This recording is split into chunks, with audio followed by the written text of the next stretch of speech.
We on. What up, what up, what up, y'all? Bars and Hoops stills the great. No off season. Friday, 8 to 10. Tell a friend to tell a friend your boys is back at it again. I got a special invited. Well, not even invited. We got a new person on the team today, as you can see in our camera. You know what I mean? She goes by the name of Scarlett, aka Tiff Sosa. You know what I mean? Tiff, introduce yourself to the people, man. What's up, guys? What's up? It's long overdue, and I'm Long finally overdue. here. You know what I mean? Word. Welcome to the team, Tiff. You know what I'm saying? For real, man. We've been looking for a perfect female host, and I think you fit that bill, and I'm glad that you're here. Thank you for having You me. know what I mean? Word the mother, man. 3D. What's good, boy? Talk about it, man. What's happening today, man? Nothing much, man. We're gonna get into some NBA basketball, Let's do man. This playoffs been crazy. I mean, it's wide, like we said before, man. It's wide open, man. It is wide open. Anybody could get it. Anybody can get it. We're gonna see. We got a game tonight. Miami and Boston is on tonight. And the Lakers just went down 0-2 last night. So we got a lot to get to, man. And we got a special guest tonight. We got Lenny Cooke pulling up. For those who don't know Lenny Cooke, he was actually the number 1 rated prospect coming out of high school. Talk about it. And then he entered the draft before guys were really doing that around that time. As you know, LeBron was really the last guy to really break through. He was a year before LeBron, but we'll wait for him so he could tell the whole story. Nah, that's a fact, man, because his story is definitely interesting. You know what I'm saying? I can't wait to hear about it. You know what I mean? I didn't know he bounced around a lot, and I definitely didn't know that he was in the hood, man. And, his story is definitely interesting. He's been everywhere. He's been on other shows, other podcasts, and he's going to be with us tonight, and we're going to have a good time. But like you said, 3, man, it has been interesting, this NBA season so far. And we've been going back and forth over the past couple of weeks. I've been talking about my Knicks in 5, Knicks in 7, and now my Knicks is home. You know what I mean? And I was being truthful the other day about my Knicks, you know what I'm saying, about how they looked and, what the problem was. Now, did you see my assessment, what I said? I think that Brunson held the ball too long and Tom Thibodeau got out-coached. Was that wrong, or was I reaching? I seen a little bit. I seen a little bit of it, but we had that conversation. I think the Knicks need a more refined system. Right now it's just kind of move the ball, and then whoever gets the ball makes something happen. Whereas that don't really work in the playoffs. You need some type of continuity. You know what I mean? So teams don't see exactly where you're coming from. Pause. But that's basically what it is, man. That's but like I told you, I think Jalen Brunson is solid. You know what I mean? But he was never really my cup of tea. Like, I can't knock what he brings to the table, because I always believe that if you're a highly skilled guard, you should be able to make plays for other people. You should be able to get other guys the ball to just make plays. Like, I always thought that Kyrie Irving was too talented to not make guys around him a better players. That is true. Mean? So I just think Jalen Brunson, he's really a lead guard. He's not your quote unquote typical point guard. So he's looking to attack the score. He's not really looking to facilitate, because even that last play when he turned the ball over, Hart was wide open at the top of the key. That's a fact. He didn't make the play. That's a fact. That's a fact. And that was the number one thing that bothered me. Now, Tiff, I know you man, what the hell are they talking about right now? I mean, what you think about my Knicks being home, Tiff? I'm just happy that they're winning. Now, Again. Right? Yeah, now.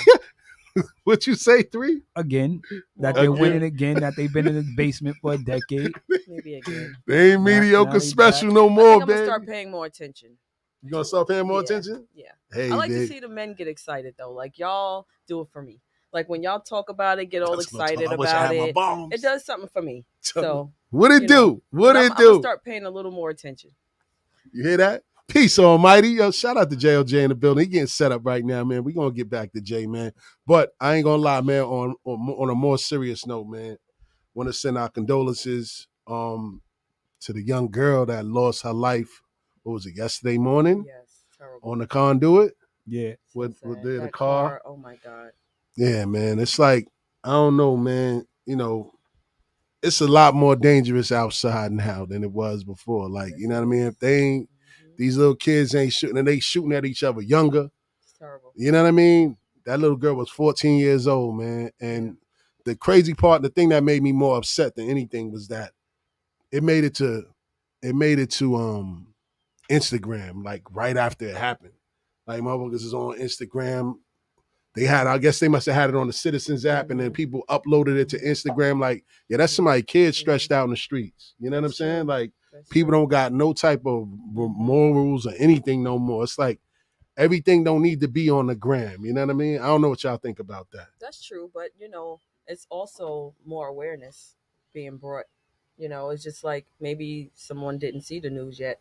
They saw it on the gram. Maybe they slowed down. You know what I mean? I mean, it's a gift and a curse of social media. You know what I'm saying? So it's like sometimes people say I found out something happened because I saw it on social media. You know what I mean? So it's just a gift and a curse of social media. I think it's insensitive, but you know it's what I mean? Super insensitive, man. It's not going to stop happening because the first thing I'm going to do if I see a tragic event or something tragic happen, I'm not pulling my phone out. You know what I'm saying? But 85% of the people are around you. So.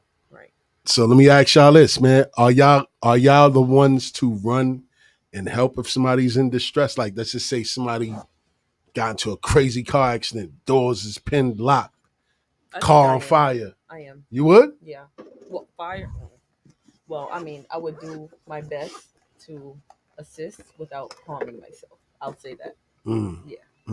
Three, but what I about definitely you? Wouldn't be able to just ride by, and not do anything. Like, at least make sure the authorities were called. Something. Nah, that's. What about you, Three? I mean, yeah, if it's something I can tackle, I'm not going, play Superman and try and run into a burning building. You know what I'm saying? But if it's something I could tackle, with my job, that's what it calls for. If it's something I could tackle, I'm gonna do it. You know what I mean? So if I see somebody that needs assistance, needs CPR, need medical attention, I'm gonna help. But if it's something that beyond my grasp, then I'm gonna try to get the proper help. So. Okay, so you certified doing CPR? I was just going to ask. Yeah, okay, I'm that's like, good to know. Word. Well, yeah, with your line, I mean, I'm around kids. I coach. I work for the Department of Education, so they like for most of the people to be, certified in CPR first to respond to crisis situations. You know what I'm saying? So, no, I ain't gonna lie, man. I was presented with a situation, man, and this was a few years back. I know y'all probably saw this on the news. It happened in Springfield. It was probably like 7-8 years ago. Shout out to JLJ with the music. 7-8 years ago. Somebody had sent the package to a crib, and the package just sat outside the crib for like 3, maybe 4 days. And the landlord, he comes by the house periodically. So I guess he came by the house a couple of times, still seeing the package wasn't moved. And he picked the package up one day and he decided to try to open the package. Yeah, I remember hearing about package that. Blew up. Ooh, really? Yes. Yeah. That was all over the news. It was all over the news. Wow. And I had took off from work that day because that next day was my mother's retirement party. So I was like at the crib, chefing it up, boom, boom, boom, cook. So when I heard the explosion, I just heard screaming immediately. Ah! I came outside. This was like probably 7 years ago, 7-8 years ago. Wow. So I heard. Want to do that? I mean, come to find out, the dude who sent the package, they called him. He sent it to somebody who he thought was an off-duty, thought was an officer. Oh, okay. I think I did hear something Yes, he about was that. in Brooklyn. Wow. So I come outside. I seen a man running around on fire. I immediately went back downstairs. I went and called 911. I couldn't go over there. I was just like, yo, I couldn't do it. Yeah. I seen women running you're over in there. shock too, once you see something like that. So I was like, first thing you're thinking is like, let me at least make sure the authorities are called. But Word to mother. You want to protect yourself at the same time, so you don't want to get too close. I didn't know what to do. Yeah. I'd seen women running over there with like little barbecue cups, like throwing water on them, but that wasn't working. Yeah. You know what I mean? Wow. So I called 911. They came, boom. They ended up getting the situation under control. They put them in the ambulance, took them. So now, you got FBI, bomb squad. They got all these people out there. I had the grill lit and I had food on the grill. So I'm still manning my grill and these motherfuckers looking at me like I'm crazy. Like, nigga, you didn't just see what the fuck just went on over here? Like, what are you doing? I'm like, all I'm thinking about is like, yo, my mom's is retiring, bro. I'm sorry, like that happened, but I took over. Please don't flash that camera over here because I took off too. bad enough they pimp my car in. Yes. I'm not burning those wings. I'm not burning Gotta those burn those wings. Man. Speaking of that, peace on my Peace, God. What's good? Ain't nothing, man. How you feeling, Jay? We here, man. You know what I You mean? know, like me, I'm the type of person I'll stop too, man. But like, if it would have happened just now, like me coming to the studio, zoom, man, I'd have kept going. There's no way I'd have stopped because I had somewhere to go. People making me late. You know what I'm saying? God, but that's hilarious. otherwise than that, and my week has been stupendous. We here, baby. Balls and Hoops Radio. Yeah, speaking of that, we did forget the week's Tiff. And Jay, you met Tiff before, right? Shout out to I Tiff. don't know. You know what you mean? You don't know. Maybe. Maybe. I don't know. J.O.J. is one of the I've been legendary going for 10 DJs from the years. hood. Huh? Been going for 10 years. Nah, but J.O.J. was here before you even left. J.O.J. Yeah. was J.O.J. used Out to in work the in streets. He looks a little familiar though. J.O.J. I used to work in the Coliseum and the Yes, record the store. record store. Okay. Yeah. You definitely. Okay. Yeah. He's coming back. And shout out to Jay calling me live on air. Ah, man. Go ahead, y'all. I'm sorry, man. 3, hold me down, please. What up, Jay?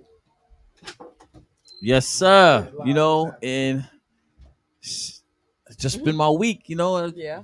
Stupendous week, man. Yeah, I love it, that's man. good. We here. And I'm ready to get it started, man. My weekend. Yeah. Just set somebody up too. Goldfingers is doing something at occasions. Mm-hmm. Just set them up and I'm here, man. Nice. What about Yeah, you? so, I mean, Y'all talked we- about your week already? Not really. We kind of got right into the. I mean, we got into an opening dialogue. You know, sending our condolences to the young lady that lost her life on a conduit. Yeah, I didn't even hear about Oh, that. it's terrible. Yeah, it happened yesterday morning. It was just tragic, man. And these kids, man, but getting behind these cars, non-driver's license, and not even understanding it, man. Yes. It don't even. It's a skill. Like, it's not just get up, get behind the wheel, and just think you're gonna just drive. And I'm terrified for my son to start driving. Yeah. And the crazy so part scared. is, I seen the video, and what happened in the video to the kids, that could have happened to anybody, but you could tell that it was an inexperienced driver Mhm. because the way they got out of one lane and immediately Yeah. jumped into that other lane, but didn't see that parked UPS truck there. Right. You So know what I mean? The girl was by the truck and they No, their car swerved from the left lane. Mhm. The UPS truck is in the last lane on the right. So he went around a truck that was in front of them in the left lane trying to get all the way to the right lane. But if you're an experienced driver, you know to look 3 to 4 cars ahead, Mhm. Yeah. what's in front of you, especially if you're about to speed up. Yeah. So unfortunately, the young lady sped up, or the gentleman, I don't know It was a young dude. Yeah, I don't- nothing yeah. happened to Yeah. him. Yeah, Yeah, she was 16. Oh, she was in the car. 16, She got yes. 16. ejected out the So car. it was Oh, wow. yeah, it was Yes. a 14-year-old and a 16-year-old. To be honest, when I saw the car, I didn't think anybody lived. I was surprised when I heard he did. To be honest. Yeah. They said That's he how was bad just It's sitting on the usually the curb. driver that usually And lives it's too. unfortunate that Yeah. the passenger usually passes away. That's usually how it goes. He got to live with that for the rest of his life. Yeah. You know what I'm saying? Like, So he didn't have a license So neither? sad. he didn't have no. I don't know if he had a license, but No, he was it said 16. it was an it's New York. We in New York. Ain't no 16-year-old with a valid license. You might Right, have a permit. permit that you Mhm. have to be in a car with a licensed driver. Exactly. Was the car stolen? No, they didn't. All of that didn't come out. So, but I mean, eventually it probably will. But I think they would have put that out there. But man, Yeah. it's just super unfortunate, man. Very and, unfortunate. you know, these kids getting in these cars, it's not a skill you just, oh, I know how to drive. No, you don't. Mhm. It don't even matter if you know how to drive. You got to know your surroundings. That's Yep. a fact. You know what I'm That's saying? a So fact. it was just a bad look, man. Yeah, it was a bad look all over the place, man. I hate to hear that, man. And you know, I don't want to talk out of pocket, but we also updates with the young lady that was shot outside of the park, 15 Park. You know, I didn't hear anything more than the fact that she was brain dead, and it's unfortunate. And I still didn't hear if they caught anybody that was involved with that, but it's just unfortunate, man. Kids getting younger and Younger younger. and younger. I mean, You know at what I mean? 16, 15, we was chilling at 15. We wasn't worried about stuff like that. Yeah. We was outside. Nah, I ain't gonna lie. I was can't outside, lie. but I ain't gonna lie. When we were 15 and when I was 14 and 15, I didn't have to worry about my age group doing that. That's a fact. Maybe the older guys. Yeah, you're right. And maybe, it was like, all right, time to get out the park. You already know. but it wasn't necessarily us in our age group doing stuff like that at that That's time. a fact. That's We a were whole still fact. just chilling like teenagers do, supposed to chill. Yeah, nah, I ain't gonna lie. I ain't gonna say some incriminating things, but yeah, a lot of stuff was going on back in the days, man, when we was coming up, man. You know what I mean? Rest in peace to Daryl, my God, man. Rest in peace to Roy Lee. Roy was 12 years old. He died in that park. You know what I'm saying? When we was kids. I'll never forget that.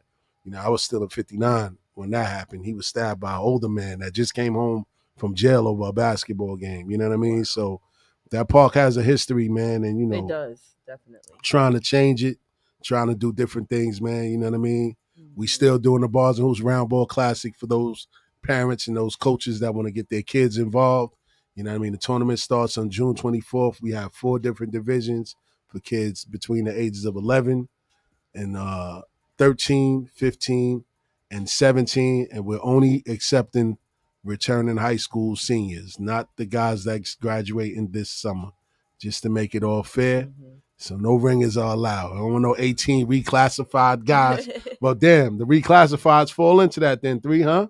Nah, man. They just don't? Make it, they're going to try to, but just make it straight up 17 and under, man. You can't have a birthday before, the fall. You can't turn 18 this summer. Yeah, you can't turn 18 this summer, if you turn 18 this summer, then you can't play. You're not eligible to play. Yeah, nah, I'm gonna definitely do that, man, for real. But I mean, let's get to it, man. It is NBA season. We got Tiff here. You know what I mean? And I want to shout you out What's up, even Tiff? doing that for the kids. Oh, man. I think that's so dope. My son was a part of it at one shout point. out to Chris. I've seen some memories pop up not too long ago on my phone. I was like, oh, my baby. And they grew so fast. So fast, yes. So yeah, shout word. Out to you for Thank that. you, Tiff. Word up, man. Yeah, I'm trying, man. You know, a couple people did it for us when we was younger, man. So they say you got to always pay it forward. You know what I mean? So that's my way of paying it forward. And we got a lot more things to come too, man. You know, and shout out to Superstar J, because I was talking to him about doing something like a grown-up affair type of thing, man, where we going to end up shooting to Maryland. You know what I mean? It's like a casino, shopping mall, all intertwined into one, man. Bring everybody out there for a grown-ups day, eat, drink, do all of that. Yeah, so we going to do that probably like in August, you know what I'm saying? I don't know. I ain't saying that Jay going to be a part of it. We was talking about something. I said, I'm going to put the foot to the metal with that, man, because I know a lot of people normally do back to school shopping for their kids around that time, man. So why not turn it into a grown-up affair, go out there, bust open some crabs and, you know what I mean, go to the casino, gamble, and do all that in one day. You know what I mean? Yeah. But let's talk a little bit about this basketball, man. So 3, man, who's your odds-on favorites, man, to take it all? Because right now it look like the teams that's playing like teams going to take it all. Because right now Phoenix is home. I know that was your favorite because your man KD and Book. The Knicks is home. Wasn't my favorite. But it wasn't your favorite? It wasn't my favorite, but continue. Jay, you didn't hear 3 say that was his dark horse? No, that wasn't even his dark horse. I actually said Philly's my dark horse. Oh, they home too. What I said about the playoffs, I said it's wide open. Anybody can win. I said it's wide open. There's no favorite. Milwaukee was slightly favored, and they went home in the first round. That's a whole fact. There was no clear-cut favorite this year. So a team like the Lakers could win it. I thought Philly could. It's so many teams that you could say could have possibly won it. But the last 4 teams remaining, the best team on the court is Denver right now. Yeah, they the cleaning best everybody team up. On paper is probably the Celtics because of their depth and their talent. The Celtics? Yes, that's who. Why do you think they're favored? Vegas odds everywhere. Why do you think that they're favored? But the Nuggets are not deeper. They look a little deeper. Did you say it again, Jay? No, the Nuggets aren't deeper. The Nuggets the Nuggets aren't a deeper team. So tell me 4 guys off the Nuggets bench, and then tell me the 4 guys off the Celtics bench. You got Brown. Brown been doing work. Yeah, Brown been doing work. Pope. KP. I mean CP. KCP starts. Keep going. Oh, he start? Look.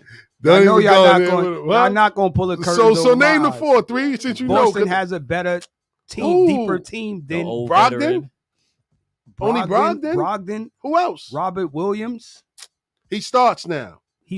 So then Al Horford comes off the bench. He talking about a nigga that been around for 1,000 years. But yeah, that's the same way you said that Kyle Lowry's washed up. Kyle Lowry was out there working these young boys out, showing championship medal, hitting big shots. But you said he's washed up. Yeah.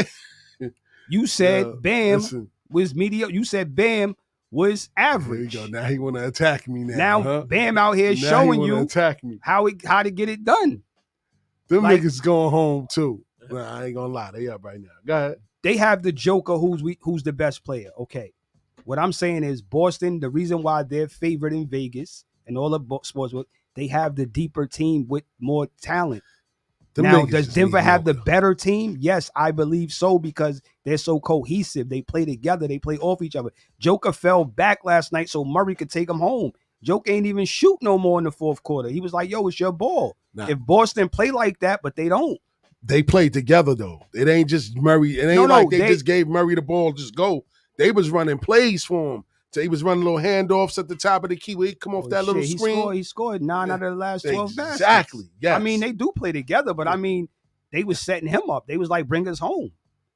Like once he got the hot hand, they fed him. And that's how does Jason Tatum go an entire fourth quarter? How does Jason Tatum go an entire fourth quarter with no field goal attempts? That's a whole nother thing. That's another thing I wanted to talk about. This is a deep-rooted problem. And they get on him all the time about not being, like they say his idol is Kobe or whatever, but he don't have that vocal leadership quality that Kobe had, where he's not sitting there and saying, yo, give me the ball.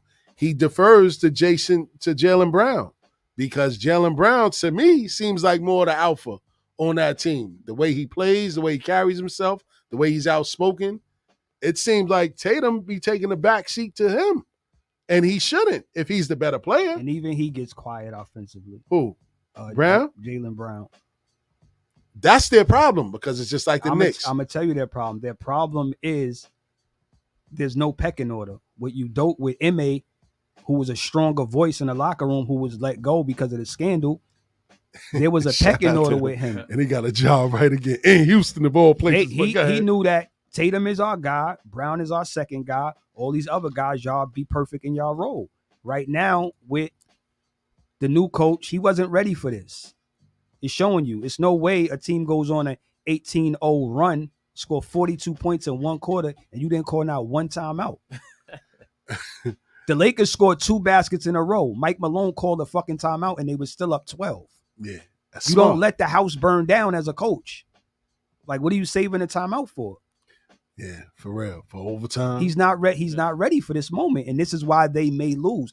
They should win this series, but if they lose, it's going because Coach Spo is going to continue to wrap circles around this dude. Yeah, he's a hell of a coach. He made me respect his game, man. You know what I mean? He definitely made me respect his game. And it's funny you brought up Udoka. Because just what was it, earlier this year, Jay? Yeah, when they were saying he'll never get a job again. Everybody in this room said wife. We all said he was going to get another job. Who? Yeah, there we go. So I'm going to bring you up to speed, Tiff. So the Boston Celtics former coach, who was Nia Long. Was it Nia Long? Because everybody's like, how you cheating on Nia? They weren't together, but the guy yes. That was cheating on Nia. There you go. Okay, See, there you yeah. go. Now, there we go. Now we in the same. My girl like that. Did she embarrass her?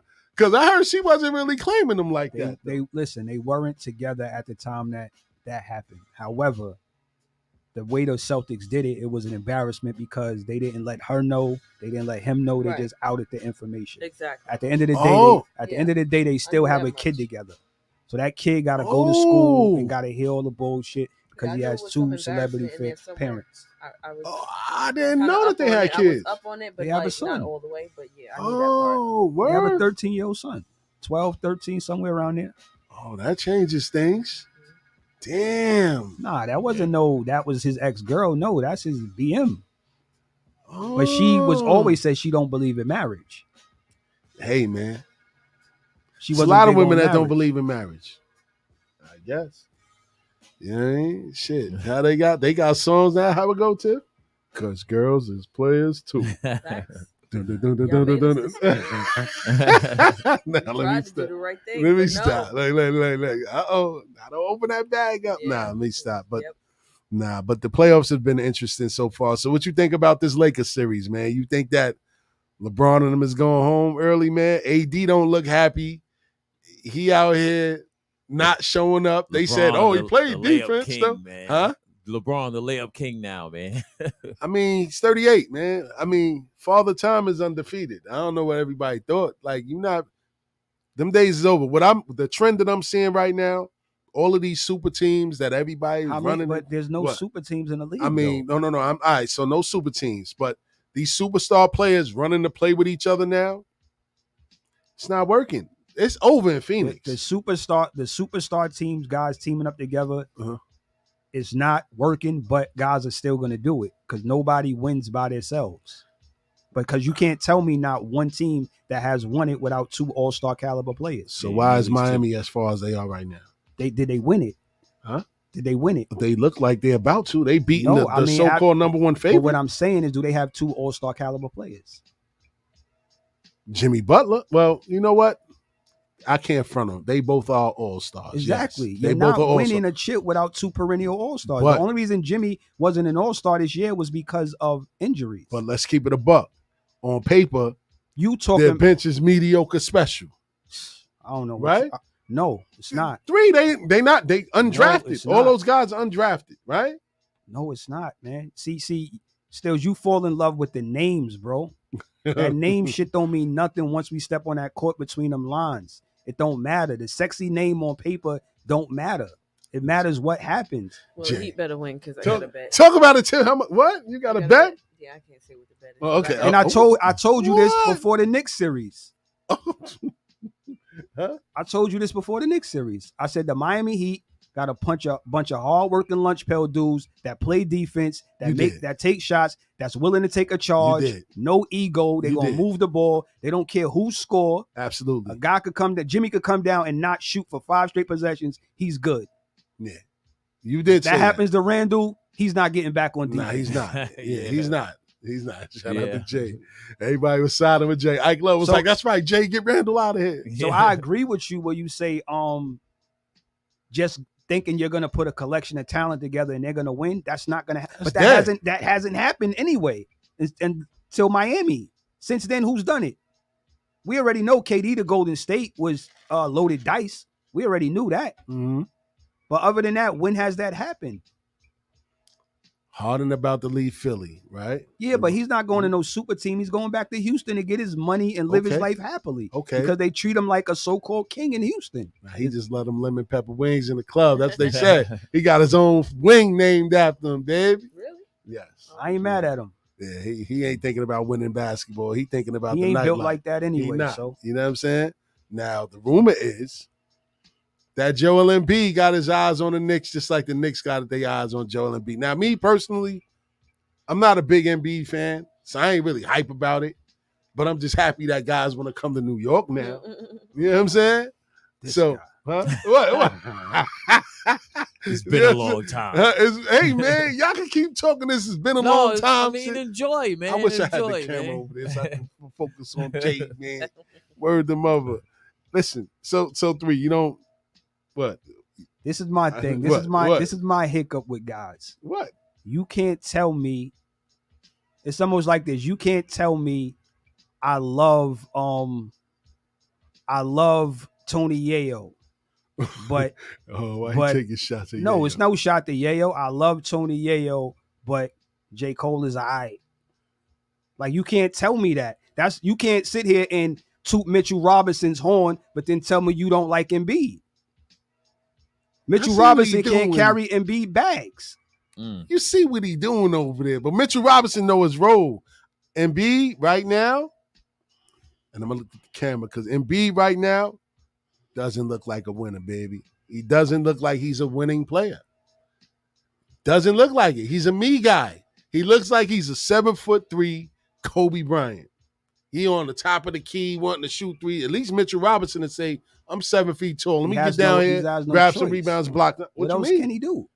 He does what he's supposed to do. Can't run no offense to him. But this is my thing.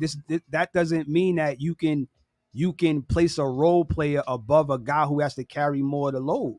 And B has to carry more of the load. That's why he's getting paid a supermax contract. So why Harden want to leave then?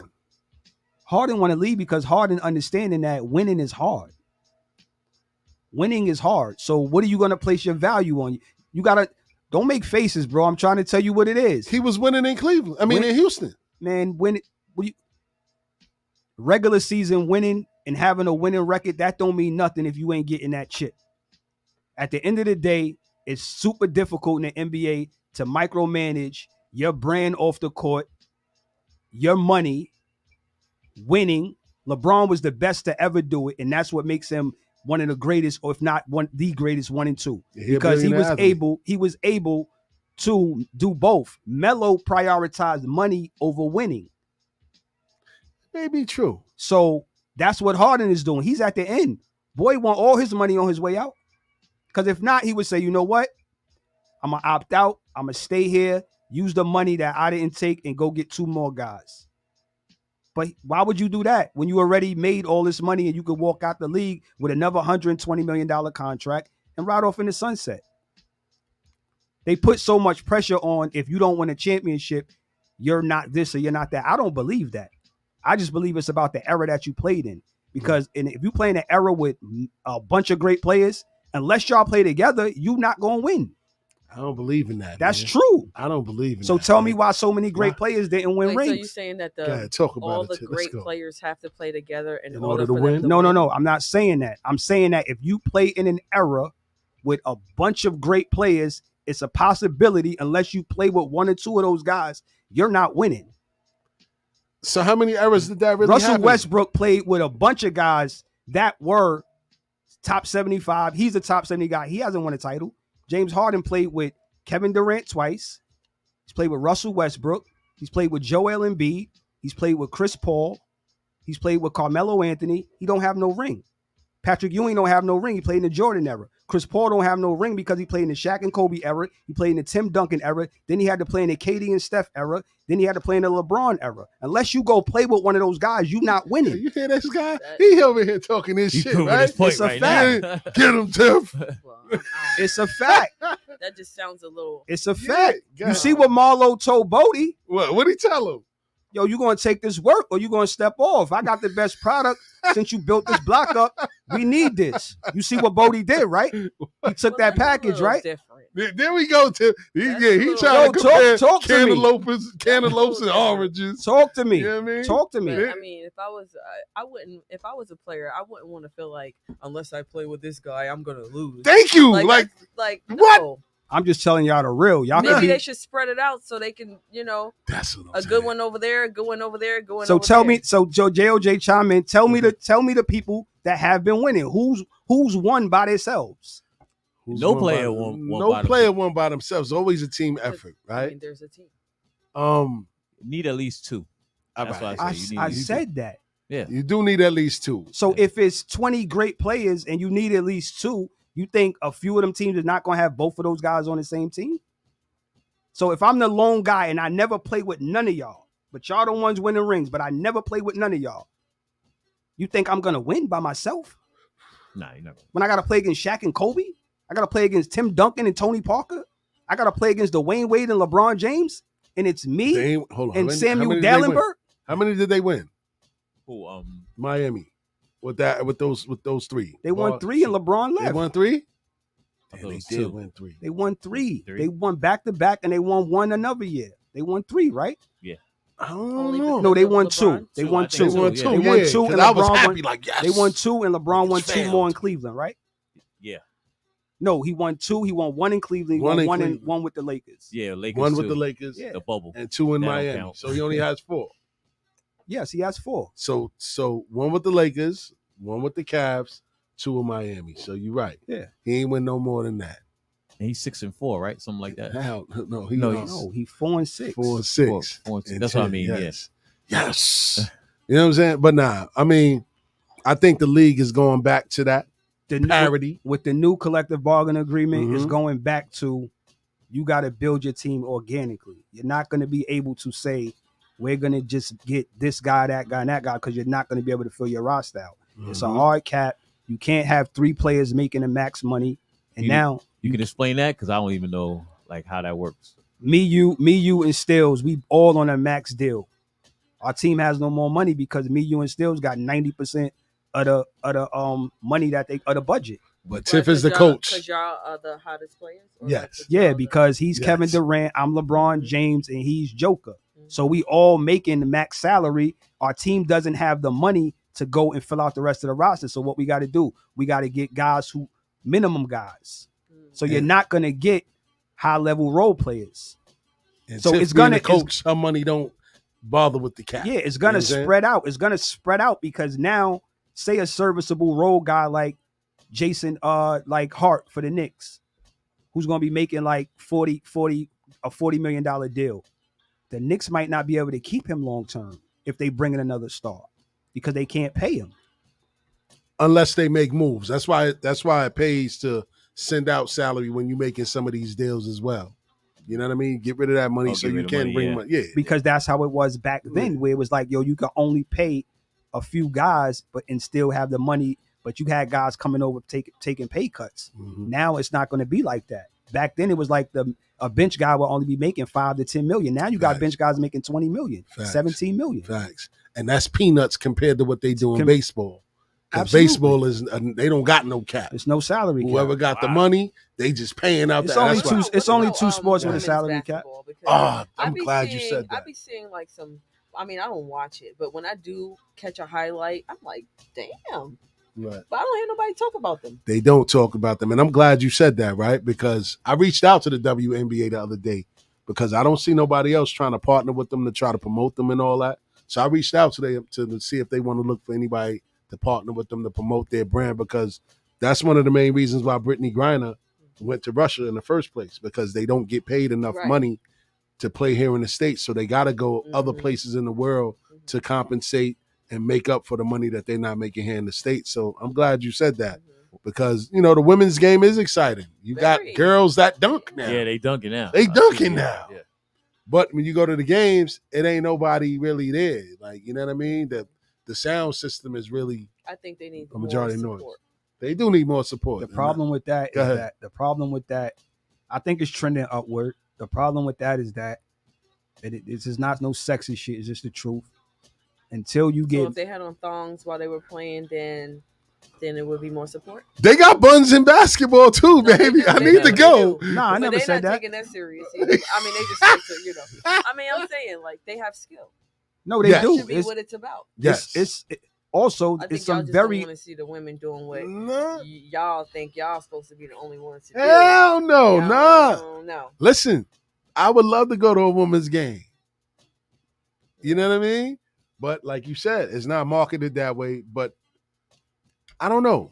They are skilled. They are just as skilled as men. It's what I was going to finish with. Go ahead. This is not sexist until men start watching women's basketball. It's not going to take off. And that's true. Until men start watching the game, it's not going to take off. That's a fact. So, you know I think more men will watch if we get more like they dunk more. I don't know, because the dunk is like one of the highlights of basketball. To me, I don't even think it's the dunk thing. I just think that it's the skill disparity. Right. Me too. Because you might have 3 to 4 girls who are elite, and then the other girls are okay.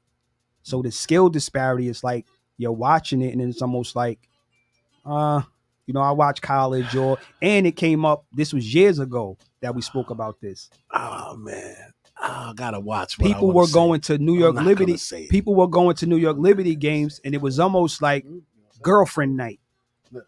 So when you had parents trying to take their kids to a Liberty game, but they see couples, those females, couples like that, I don't want my kid. Hold on, say it again, 3. People were saying when they were going to New York Liberty games, it was almost like every game you would go to, it was like date night or couples night, because you would see nothing but couples and not man and woman couples. Oh, you see, Tim? I ain't had to say it. Shout out to 3 for being so politically correct. Well, so it's not really because of the women, because you have some attractive women as well in the WNBA. Man. However, men got to take a liking to the game, I think, for it to take off. You know what I mean? I think when it first started, it came around. So it's not about the ball. Because if you're worried about the game, scoring, the skill of the game, you're not supposed to be thinking about it being sexy or it being like there's a time and place for that. This is not that. So it shouldn't. This is about basketball. Yes. I mean, when we're watching, if I was to watch basketball, I'm not like, damn, how fat is his ass in them shorts? You know, I'm like, is this nigga gonna hit them? Is he gonna score? That's You know, still I mean, not no, the I men. might see one or two and be like, damn, you know, I he don't- look good. Damn, who Yeah, that? I don't. You know, I don't. but I don't think the but, women you have to know- be sexualized for it to be something. I just Cause Skylar they Diggins nice, is like beautiful. they have some skills for real. Now They might Skylar look is a little overly manly, some of them, but you know, Skylar is at the end of beautiful. the day, it's about the ball playing, That's a fact. But you know what you and said. that's so. Y'all gonna make me start Nah, you supposed to start and say what you gotta because say. like it's just how men are. Like it sucks. What? How are we? How are we? How are we? Like it shouldn't have to do anything with attractiveness, appeal, nothing. It should be all about that ball that they're dribbling, shooting, and the teams. Nah, who's but gonna but win. what three? Go ahead, Yeah, Jay. but like I said, I don't think that's gonna make men watch more though. I think it's So when more. y'all watching y'all fellow men play, when you're watching your fellow men play, right? Yeah. You're concentrating on the game. Game. The Yeah. skill. Who's gonna yes, win? yes. Because I hope so. Yeah. Yes. All right. Shout out. So What's had the why balls? can't you do that with women? We ball? do, but it's not.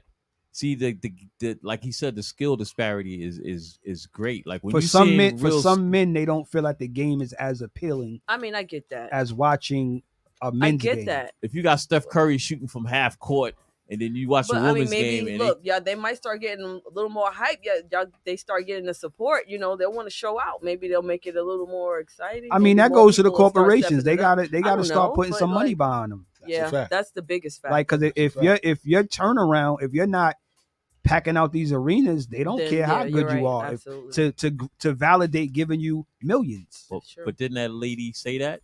One of the players said that the men should give up some of their salary or something like that. That's for the- never for- going to happen. No, I don't agree with that part. But three just made a valid point though, and I'm glad you said it so Mhm. eloquently Mhm. because that is a big thing. That's like I went to the Knicks playoff game, a couple of them. When we were leaving the arena, you know, you had parents with their kids, and as we're on the way out, you got drunk fans, stupid fans, you know, and you got parents walking out with their little kids, 3, 4-year-olds, 5-year-olds, and you got drunk people come out of the arena talking about F. Trey Young. The Knicks not even playing Trey Young right now. Why are you even feeling the need to say F. Trey Young when that's not who they're playing right now? And I literally seen parents covering their kids' ears because they didn't want to hear what the fan base was saying. So what 3 said makes a lot of sense about when people go to the games, it's more so like a date night and not the date night that they want their kids to see because people are phobias. Let's keep it a buck. I mean, It's a lot of people that's out there that's phobia. No, that I know. suffer from That's true. homophobia. Let's keep it a buck. That's honest ain't being slandering to that side of the field or anything like that, but it's a reality. Like I probably wouldn't want to bring my kid so that my kid end up seeing, you know, 2 guys together at the game like yo, hugging which and is kissing more at the game. likely than at a men's That a basketball men's game. basket, exactly. That's a fact. And listen, Tip, I know you like, oh, how you know, but No. you don't see so, that. It so makes if, sense. so I get hypothetically, it. That's why I they get all it. at the game It like does that. make sense. so if you have a But I niece, believe if more people start supporting, it won't just be those type of people at the game. That's a fact. But I think that's a big deterrent factor, though. But it shouldn't be. And I'm willing to support the WNBA. So I hope that they respond and then we can work something out because I think the women's game does need to be glorified more. Even women's street basketball tournaments. A lot of people been asking me to get girls, but I don't know any girls coaches. I don't know any women team coaches like that. But I would love to invite the women in because they play hard too. I believe that women's college basketball is going to surpass women's professional basketball if it hasn't already. Women's college basketball is going to surpass the WNBA perfect because those girls in college, they are allowed to sign those NIL deals. There so we now go. they want to stay in college because they're making more money. Mhm. They're getting $1 million deals while they're still in college versus going to the WNBA and making $80,000 when Angel Reese just signed a BMW, a Mercedes-Benz Check her contract, out. She out there among stunting. other things. So Yeah. she's going to stay in She school. out there stunting too. So I think that's going to Yeah. help it because at some point you can't stay in college forever. So those influx of stars at the college level will eventually go into the WNBA and maybe those sponsors will follow That's because a they're whole already fact. building up a fan base. So when That's you a have a whole whole fact. Caitlin Clark fan base, a whole Angel Reese fan base, they're gonna follow them to the WNBA, and that's how they could grow their game. Yeah. But I think it starts in college. It's not like a girl get to the WNBA and everybody's gonna run to it. No, those little girls that like Caitlin Clark because she's shooting like Steph Curry, all of those young girls are gonna follow her whole career. Same thing with Angel Reese. Same thing with Floor J, the girl who raps and plays ball at LSU. Oh, she's nice. Yeah. You know what I'm saying? So she was like a lot smaller on YouTube.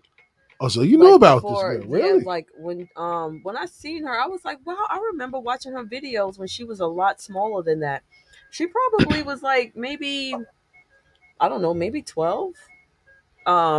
It was I was with a friend of mine who had daughters. They were young, and they used to follow them and watch them on YouTube. Wow. And she was one of them because I remember her story about her dad. That's how I remember it was her. Really? But yeah, she's definitely nice. She's nice. I didn't know about her until this year. I ain't gonna lie, I was out the loop for real. I think 3 you had sent me that, right? On that, yeah. I think she was on the show with Jermaine Dupri. Nah, she wasn't on that. She was on America's Got Talent, I believe. She did a guest spot on there, and she tore it down. Yeah, okay. Nah, she's nice. Word. I was surprised, but it's probably gonna take more stories like that. Yeah, to get more eyes on it. But the NIL thing is very important. Like we can't overlook that. The reason why that's important is because these young girls coming out of high school that's able to go to these major universities and sign these big endorsement deals are going to get back. They're going to get marketing. So now they're building up their own fan base. So now that whole fan base is going to follow this person. So you following an Angel Reese for years. You're following these girls for years. Now once it's time for them to go to the WNBA, the support is there, and those sponsorships are going to still follow them. You get what I'm saying? Yeah. Whereas remember we didn't have NIL. That's a fact. You had these girls coming out of college who's super nice, but nobody knows who they are. Who they are, right? When Angel Reese, she's trending. Caitlin Clark is trending. So people are going to be more familiar with the names. So I think it's hope for the girls' game. Nah, it's a lot of hope for them, man. You know what I'm saying? And you know, I'm hopeful that with the NIL, like you said, it plays out the way it's supposed to play out because those girls do deserve, you know, to get the bag just like the guys. And shout out to those kids right now that's signing these multi-million-dollar deals before they even step foot on a court. You know what I mean? Just off of their influence alone. And that's the big thing with social media, man. Social media can make you a lot of money if you're a big influencer. You know what I mean? And I love the fact that this new generation, and shout out to my brother Ali Vegas, because he was always saying that's going to be the game changer for these kids. Give me 1 second, I got to take this call. Word. Yeah, Lenny. Yes, sir. Come through the back door, brother. We'll go to a music break. All right, we're going to go to a music break, man. No off season. This is how we do, man. DJ JLJ. Come on, let's go. Hey.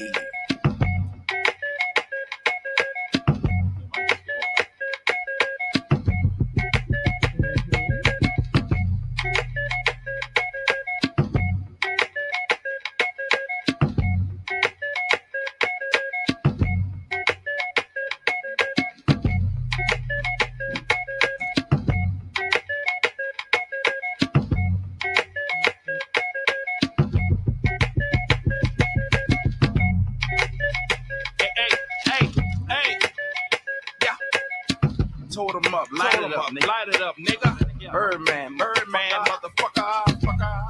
Clips, he ain't. Ain't no nigga. But you smell, money smell. Coca leaf plant, straight off the border. Yo, come on, Lil, and handle your business. These were the days. What happened to that boy? It's fun.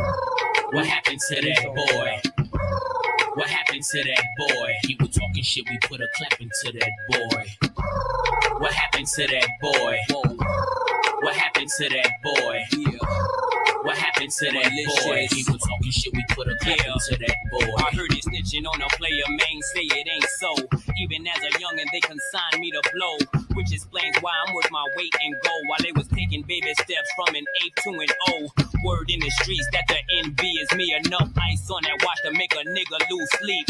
Magnified face help the bitch see clearly. 9 on the waist hit the bitch up severely. I'm known for the flip of that cocaine.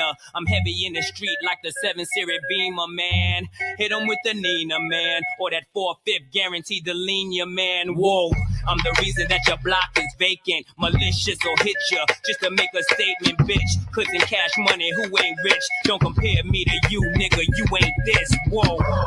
What happened to that boy? What happened to that boy? What happened to that boy? He was talking shit, we put a clap into that boy. What happened to that boy? What happened to that boy? What happened to that boy? He was talking shit, we put a clap into that boy. Stunner and patty cake, the worldwide push. Birdman, nigga, leave the guns in the bushes. Bitch, shitting up bricks, unload on the gussy. Boss of the ghetto with the round shake, cooking shit. One, throw one, nigga, flood the block. If I don't go to jail, niggas, birds gon' flock. Niggas sitting on the turtle, bitch, get off the pot. The bird just landed, so the hood gon' rock. New whips, big chips, the product Gucci shit. But mommy, you fly beans, the wide skinny lips. She takes my flight, she holds my weight while the port was staked out from state to state. It ain't nothing to a baller, baby.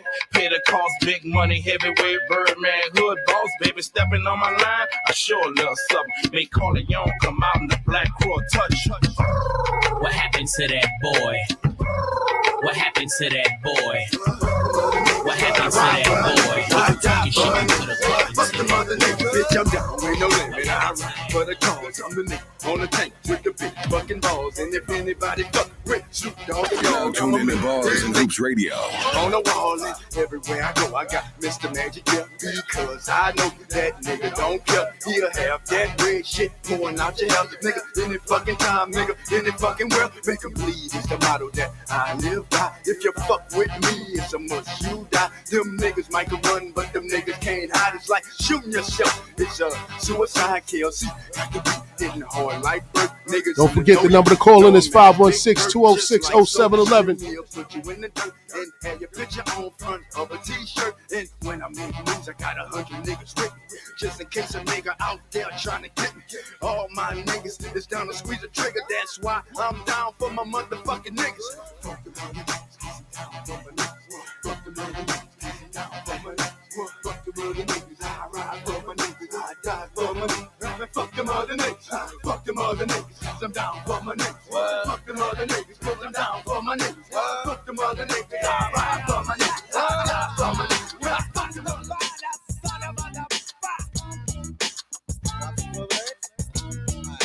One, and it comes to 2 to the 3 and 4. Then I drop the beat I have in store. Lay the lyrics on the top like a rod, make it sound smooth and later make a dub. Enunciate well, so that you can tell I am not illiterate, no, not even a little bit. Nothing like an idiot. Get it? You want the record? Cool, I'm with it. Let the rhythm take you, shake it cause it makes you. As I turn the knob to the door, you escape through. Going like a gnat, don't be a pup. And I let it play cause dress is funky enough. Rasta.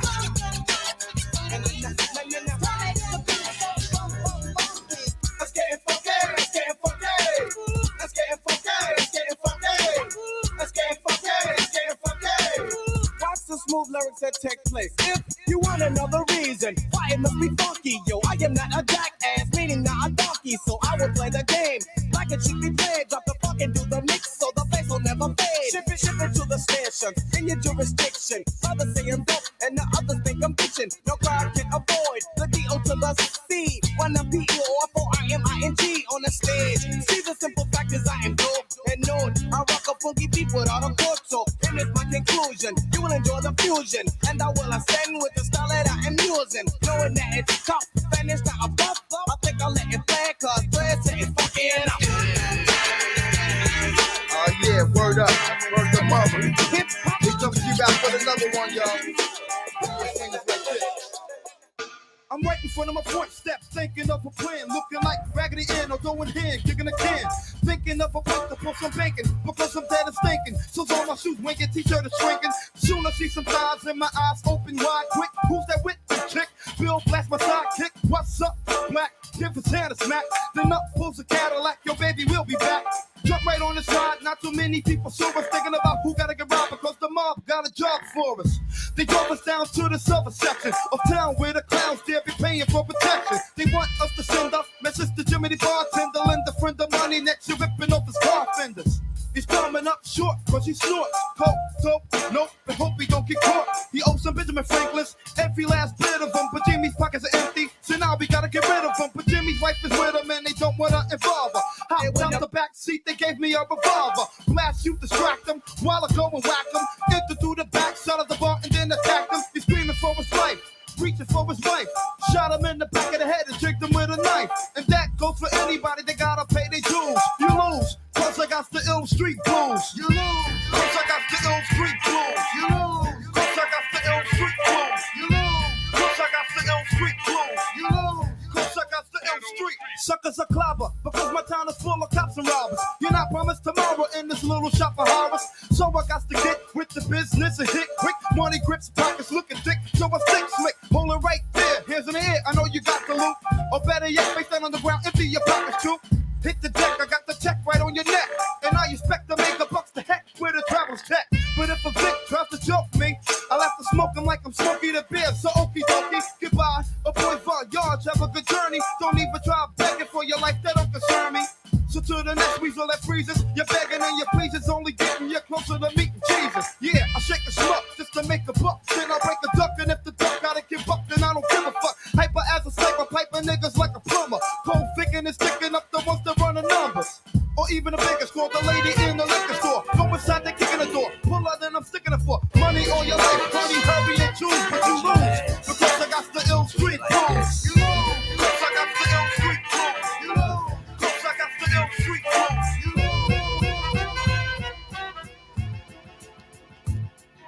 I woke up in the morning, hopped on the train, I saw my man, he had a L in his hand. Hide it from the beast, at least I catch a buzz before I hit my block. I take a make a hit from on the good ship, lollipop, move the hop, so I can put the hip in the grip. Everybody slips so I can take a trip to the dip, dig a deeper hole, microphone control with soul. Look at my hot eyes and tell me how could you be cold? I'm coming to you from the underground with thunder sound. Number one question, yo, how can I be down? Well, I tell you, bring your lighter and roll your finger back up on your lighter so you see the fire finger. Throw from left to right, then front to back. Herbal verbal letters give the mic contact. React whenever I keep the head scoping. Don't front, you know I got you open. Don't front, you know I got you open. It's the original heads meeting, original crooks. Don't front, you know I got you open. Check my dialect from my diaphragm, my man. Don't front, you know I got you open. It's the original heads meeting, the original crooks. Don't front, you know I got you open. Check the dialect from my diaphragm, my man. Me and my crew walk the streets at night like looking for the right one, baby. If it's payday, I'm at your doorstep. I never sweat swinging the F nowadays, cause my rep is known for the tricks that is trade like toys. In the cypher with my boys, we be getting busy, record shop. I drop the top, I make the seeds pop from the line that sparked last night in the dark. I be dedicated to the moon, cause it's black. Resurrect, come back. Tell me about the other side, Jack. Now we going back to who got the props. When I blew up the spot last year on the box, pressure to come back with another fat single. Not too underground to make it stop when you mingle. Well, bust it, pay attention to the third verse, and I'ma take you to another level first. Yeah, don't front, you know I got you open. It's the original heads meeting the original crooks. Don't front, you know I got you open, and you're sweating EVP number one. Hot damn, ho, here we go again. Suckers steal a beat when you know they can't win. You stole the beat, are you having fun? Now me and the odds gonna show you how it's done. You are what I label as a nerve plucker. You're plucking my nerves, you MC sucker. I thought I ought to tell you, better yet warn, that I ain't like a stock and my word is born like James. Killing everybody in sight, the Cold Street sick, the name is Light. After this jam, I really don't give a damn, cause I'ma run and tell your whole damn clan that you're a beat fighter, dope style taker. Tell you to your face, you ain't nothing but a faker. Beat fighter, dope style taker. Hit me, why don't you? Back to live action. Shout out to DJ JOJ for that mini mix. Word up. JOJ always be taking me back, baby. Back to the days of when I was a young man. You know what I'm saying? Played a little Cool G rap, played Yes, a little sir. MC Light. You know what I'm saying? Shout out to the 80s and 90s era, man. You know what I'm saying? The golden era of hip hop. You know what I'm saying? We're in a whole different ball game now. But, you know, without any further ado, man, we got our special invited guest in the building, man. He goes by the name of Lenny Cooke. What's up? What's You up, know what I'm man? saying? Appreciate y'all for having me. Appreciate New York legend. You Yes, know what I'm sir. saying? Yes, Let's get sir. to that. You know what I'm saying? Word up, man.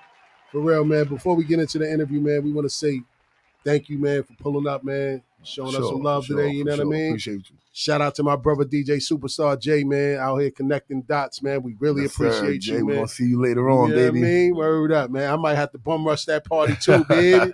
Word up, man. For real, man. So, without any further ado, man, please let everybody know who Lenny Cooke is and where Lenny Cooke is from. For our young viewers that may not know. Yeah, man. This Lenny Cooke, man, from Brooklyn, man. You know what it is. Okay. So pretty much a lot of people know your story, right? They've seen the documentaries, they've seen things, but for our listeners, I kind of want to take them through the whole journey of who Lenny Cooke is, how you came about. So before Brooklyn, where were you? I was born in Atlantic City. You were born in Atlantic City. I was born in Atlantic City. Shout out to Atlantic City. Shout out to Atlantic City, man. Word, man. And how long were you in Atlantic City? I was in Atlantic City till I was about 13. 12, 13. And I moved to Queens.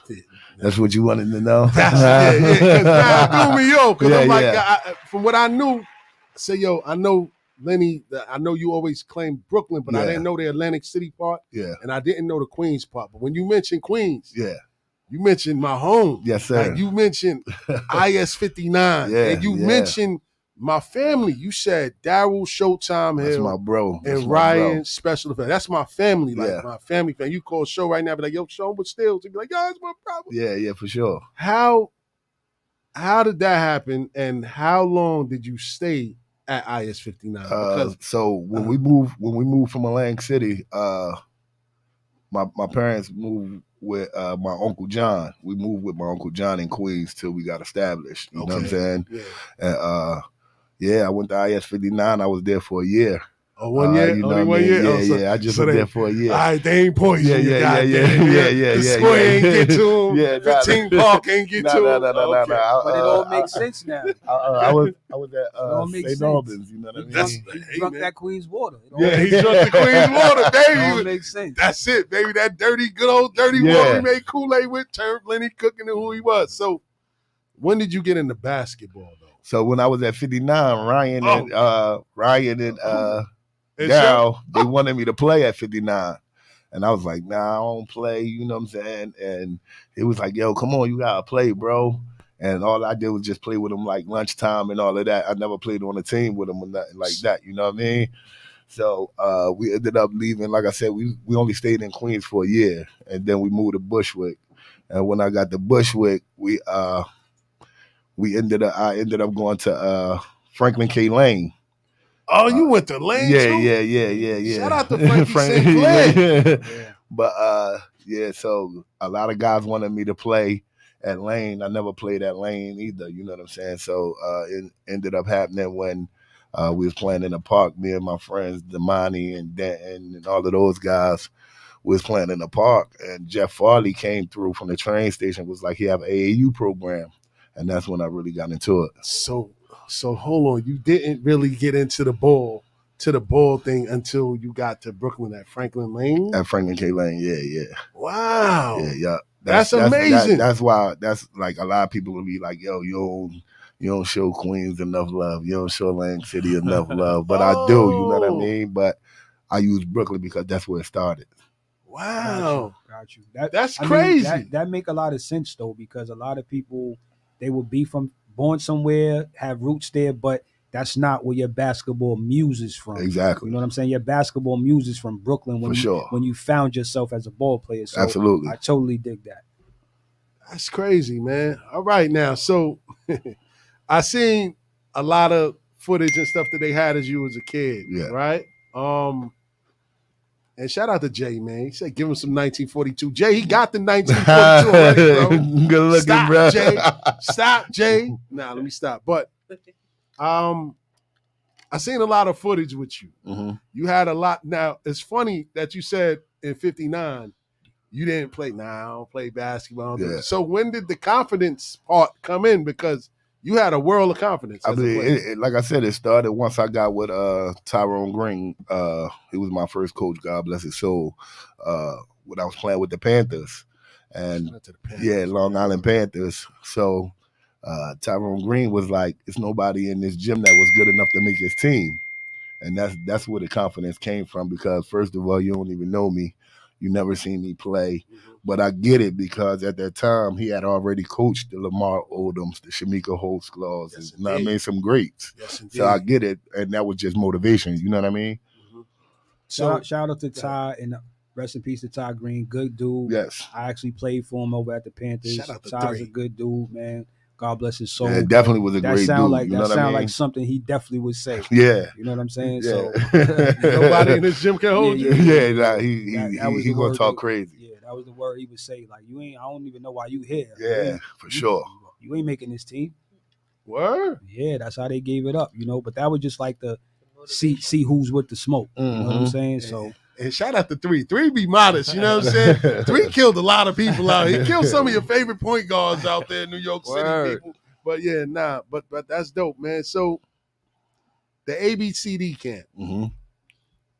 Nah. We jumping. Okay. All right, so go ahead, Three. Go ahead, Three. All right, go ahead, Three. Let's get to Franklin K. Lane. Okay. How long you stayed there? How was your time there? Yeah. Because that's not really a basketball school, as we all know. Nah. So it's football. I know where you got your feet wet, high school wise, basketball wise. Yeah. But let the people know your journey through Lane and I mean, how you moved on from Lane. there. When I was at Lane, you know what I mean. Everybody wanted me to play at Lane. You know what I mean. There was some guys that can get busy from Lane. You know what I'm saying? Really? But I wasn't into it. You know what I'm saying? Until that summer, like I said, when we was just out there in the park, and Jeff Farley was introducing us to the Long Island Panthers. I stayed at Lane for a year, and then that's when I ended up doing the circuit for AAU. And then that following year, I ended up going to LaSalle Academy, and that's when it all started. LaSalle. So when you got to LaSalle, what year was that? That was my sophomore year. But what year was This it? was 98. 98. Yeah. What was you at LaSalle? No. If he was there at 98, Ron had just Ron left. left. Ron had just Ron left because gone. Ron was 9-7. Okay, Yeah, I was just trying to get the. This was like 98, time 99 frame my down. year. Okay. Yeah. Now continue on. Three shit. So going into that sophomore year, going into LaSalle. Yeah. And at that time, for the people that don't know, the CHSAA was the best Catholic league in the country. In the country, for sure. You know what I'm saying? So how was it once you got I mean, the there? experience was crazy because I was just talking about it last night to one of my old teammates, Ronnie Epperson. And it was just crazy because it was like, this kid, Lenny Cooke, is coming to our school, but they had already got the main players, you know what I'm saying? And Famous Brown, Rodney Epperson, Miguel Caballero, all of those guys was the stars of the team. And it was like I'm walking into the jungle. Yeah, you know what I mean? Because it's like, you coming here to take my spot. Like, you come here to take my shine. But that wasn't the case. I wanted to win. You get Was what I'm E. saying? Chatfield on that team? Nah, Eric Sterling was. Okay, Eric Sterling, gotcha. Yeah, my man Lloyd. We had a nice crew, you know what I mean? We won the city championship and all of that. And that's when it really, like, my name started getting buzz around the city. That's crazy. So this all happened in a short period of time. Yeah. Less than 5 years. Less than 5 years. So you went from playing AAU basketball in less than 5 years to becoming one of the top prospects in the country in less than 5 years without really training hard like most of these kids. Yeah. So it was just naturally It was just a God-given talent that I had, crazy. you know what I'm saying? And it was That's just crazy. the ability to play and learn the game, you know what I'm saying? I'm watching all of these guys, Omar Cook, Andre Barrett, Shout out Kyle to Cuff, Andre Sweet, Alan Ray, Curtis Sumter. The list goes on with the greats that came through that league. Like you said, the CHSAA at that time was crazy. Yeah, they pumping out. You might have 5-6 kids that's D1 on the same team. On the same team. So it was. You say it's a short window, but it was easy for him to make his name because he was playing against Steel Sharp and Steel. Yeah. The city was that loaded. So for him to stand out amongst those guys in his class, it was easy for him to break on the scene. I remember hearing his name early because, like he said, he got there in '98. I left in '97. I actually did a post grad year, so I played in wheelchair and all that in '98. I think Anthony Glover was player of the year that year. Yeah. Shout out to Ed Glover. So it was loaded. It was loaded. So he was kind of making his way up. So talk about LaSalle, and then where'd you how was your tenure at LaSalle? I mean, so at LaSalle, it was like I said, my first year, just coming on the scene as a nobody without a name, playing against, like, we got to play against Rice 2 times a year. Rice probably had the best team in the country that year. St. Ray's 2 times a year. All Hollows.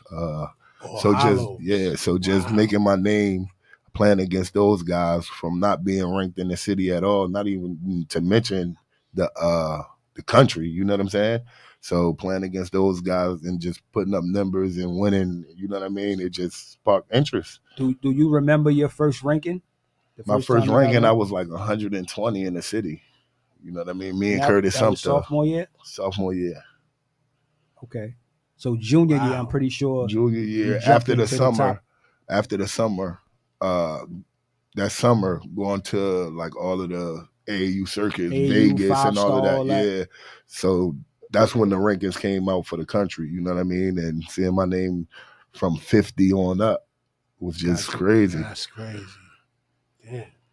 So both of y'all can answer this, man. To get invited to ABCD, what do you really got to do to get invited to that camp? Like, for real, like, what do you really have to do to get invited to that camp? Because it seemed like you was there with everybody in the country. LeBron, Amari, Carmelo. I mean, you got to just put on, you know what I mean? Anybody, like, I had the mentality that whoever got in front of me, that's who I wanted, you know what I mean? Balls. But, like, I just had to be a dog. I had to be a dog, you know what I mean? And it took that attitude, that grit, you know what I'm saying? And like I said, that's not even without putting in the work. That's just going out there being a dog. Got you. So let's be clear, there's only 2 camps of that magnitude during that summer.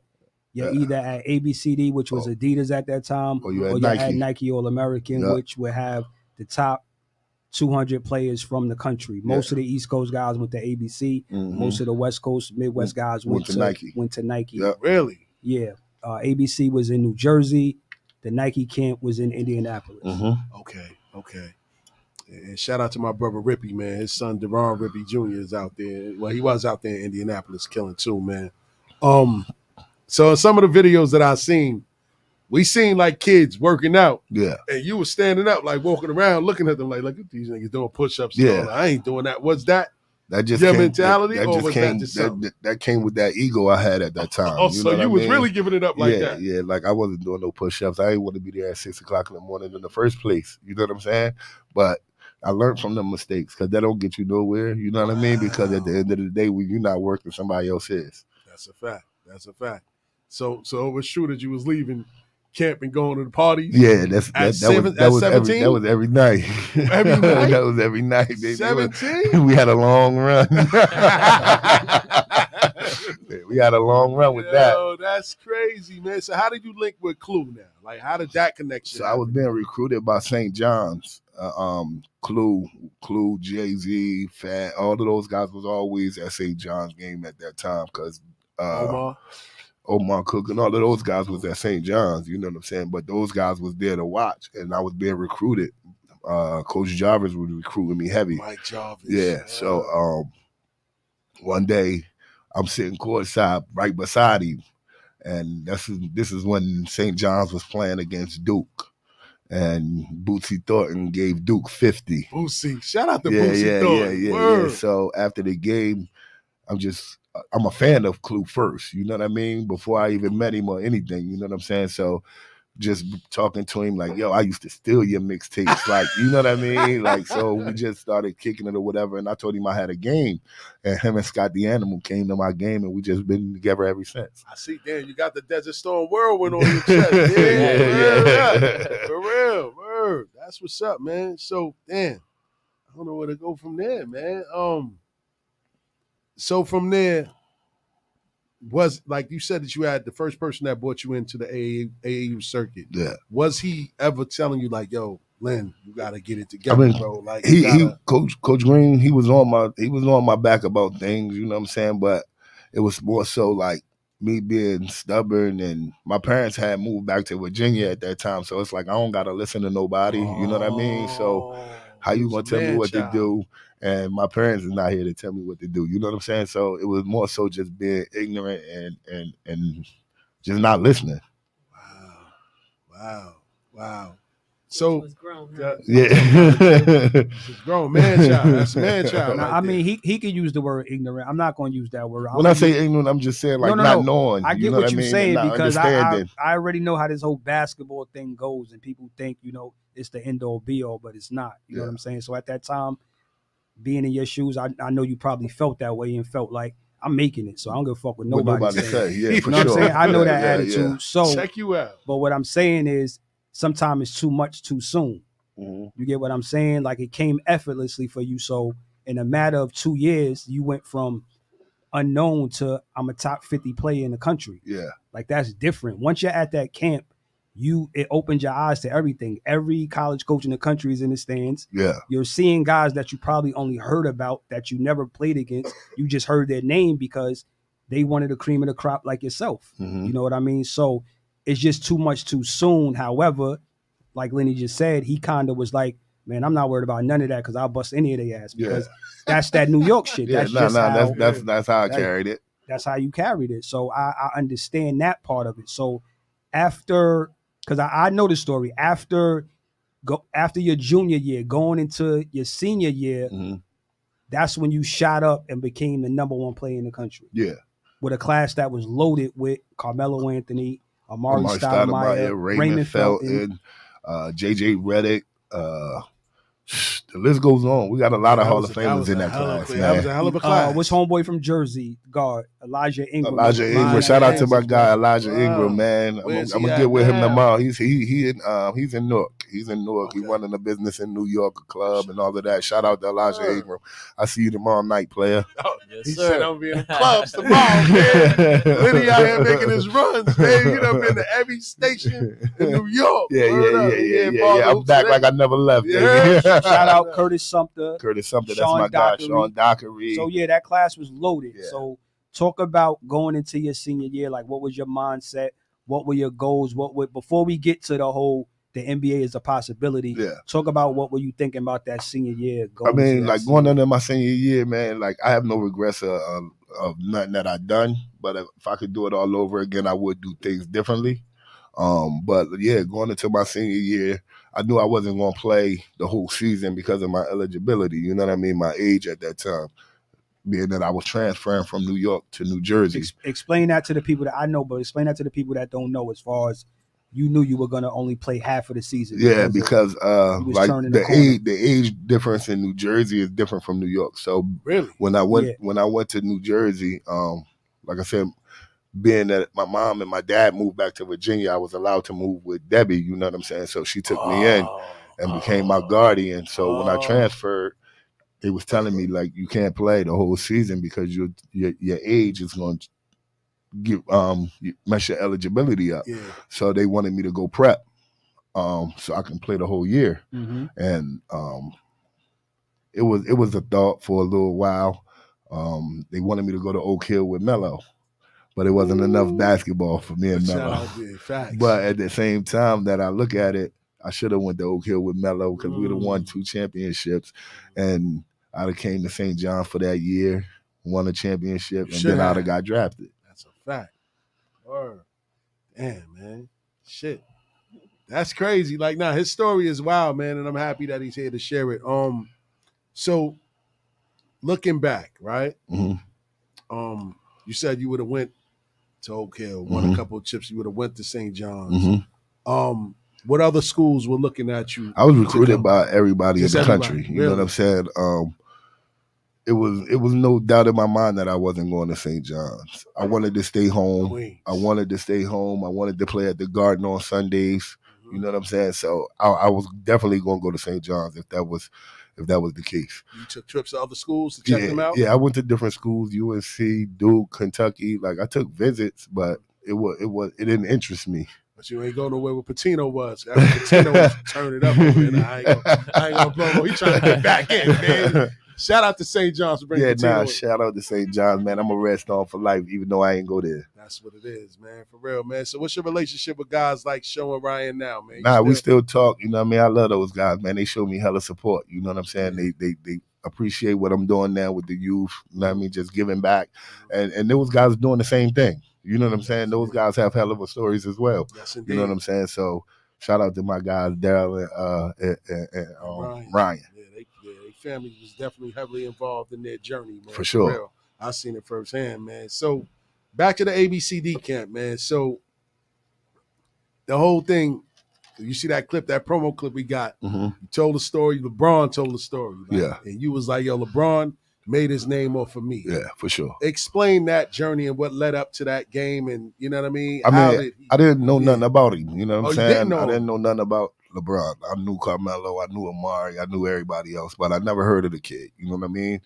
And the night before, I played Melo that night. And after that game was over, everybody like, yo, you got a good game in the morning. This game is like 9 o'clock in the morning. You know what I'm saying? And you fresh from party. Straight out the club. You know what I'm saying? And straight out the club. And yeah. So they was like, you got to play this kid LeBron. He's tough. I'm like, all right, well, I'm tough too. Like, you know what I mean? I'm all right. So he's like, everybody was like, nah, it's gonna be a big game. Like, this is a big game for you. Yeah. You know what I'm saying? And the kid came, he came prepared. You know what I'm saying? So that next morning, tip off was like 9:30. Mm-hmm. Beginning of the game, I'm going crazy. You know what I'm saying? And I ended up running out of gas. And know what I mean? And the second half, he turned up on me. Wow. And it was history in the making for him from there. Too much of that 1942 back in 1999. Yeah. Nah, we was on back then. We was on that Grey Goose and cranberry juice back then. Man, y'all was drinking the goose. He was messing with the goose and coming to play basketball. Yeah, but let me say something. The only narrative that I don't like about the story is they try to make it as if LeBron killed Lenny, which wasn't the case because my pops was there. Yeah. He told me that not the big C. They probably guarded each other a couple of possessions. Yeah. Like we didn't transition. We didn't guard each other the whole game or none of that. It wasn't mano, none of that. But that's the narrative because you know the media likes to paint narratives. I disagree. I think that LeBron was going to be LeBron. Regardless, that was you or me. Regardless, for sure. You get what I'm saying? Sure. I just think that more eyes were on that game because it was the top rising senior in that class, Lenny Cooke, going against a younger guy because LeBron is a year younger. Yeah. You know what I mean? Something happened the same way when Lamar was the number one player, and then T-Mac was the unknown that nobody knew about that stole the show at ABCD. Right. But nobody says T-Mac got his name off Lamar Odom. Nope. That's a fact. You know what I'm saying? So it's just like whatever narrative they want to paint. You know what I mean? But besides that, the LeBron game happened. He ends up leaving with a name. His name is all over the map nationally as the top rising junior. Mm-hmm. However, Lenny's still the top rising senior in that class. Yes. Let's get to that. You know what I'm saying? Let's talk about that year after ABCD. What did you do? Did you end up playing somewhere else? I didn't play. I didn't play nowhere else. You didn't go to a prep or nothing? I didn't go prep. I ended up moving to Flint, Michigan. And this is new to me. This before the messed up water and all of that. This before that, but they had Hennessy in the tap. Yeah, this before the water, but yeah. So a runner ended up coming to me. I was at Club Chaos in the city. And in Detroit? No. Chaos Here, is in New York. Yeah, Houston Street downtown. Yeah. So a runner ends up meeting me in the club, like, yo, I got something to talk to you about. And I'm like, well, if I come, my man Damani got to be there with me as well. So the next day we ended up at the Hyatt on 42nd Street. And he got the bag. He opened up that shiny briefcase. He got the bag, you know what I mean? So it was like, if you sign with us in our agency, you know what I mean? You're going to be guaranteed a lottery pick and all of this, you know what I'm saying? So me at that time, I wasn't very fortunate and all of that. I mean, I was blessed. My parents was together and still together. You know what I'm saying? Yeah. But they just gave us what we needed. What was in the briefcase? What was in the briefcase? Well, shit. Nah, we ain't gonna talk about We ain't that. gonna talk about that. We ain't gonna talk about I know the number, but you know, if you want to, those who know, a nice little 350. If you know, you know. A nice little 350. You know what I mean? God. Just to sign with the guys. You know what I mean? And yeah, it was on from there. I needed that. Boy, mad big jerseys, do rags, Timbs, all whites. Fuck that bag up.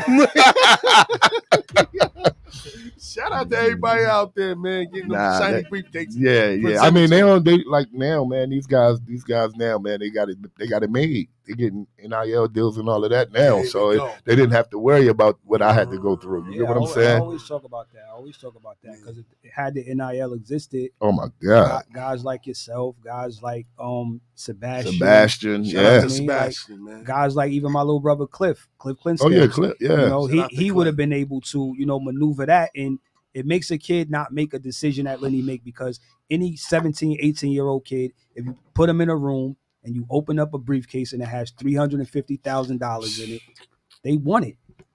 Coming from where we from, that's a fact. So to say that he shouldn't have did that after the fact is bullshit, because 90% of us would have did that. I appreciate it. Or disclaimer, I know niggas that sold their ass for less than that. Oh God, balls. It's a bomb. I ain't got the bomb for that one. Yeah, I understand, but like, and that decision was made by me and nobody else. You get what I'm saying? Nah. It was made from an adolescent. Yeah, and mind you, I had my son being born. You know what I mean? At that time, it's like, I gotta go. You know what I mean? I gotta take get to this money. I'm gonna get to it. Yeah, for sure.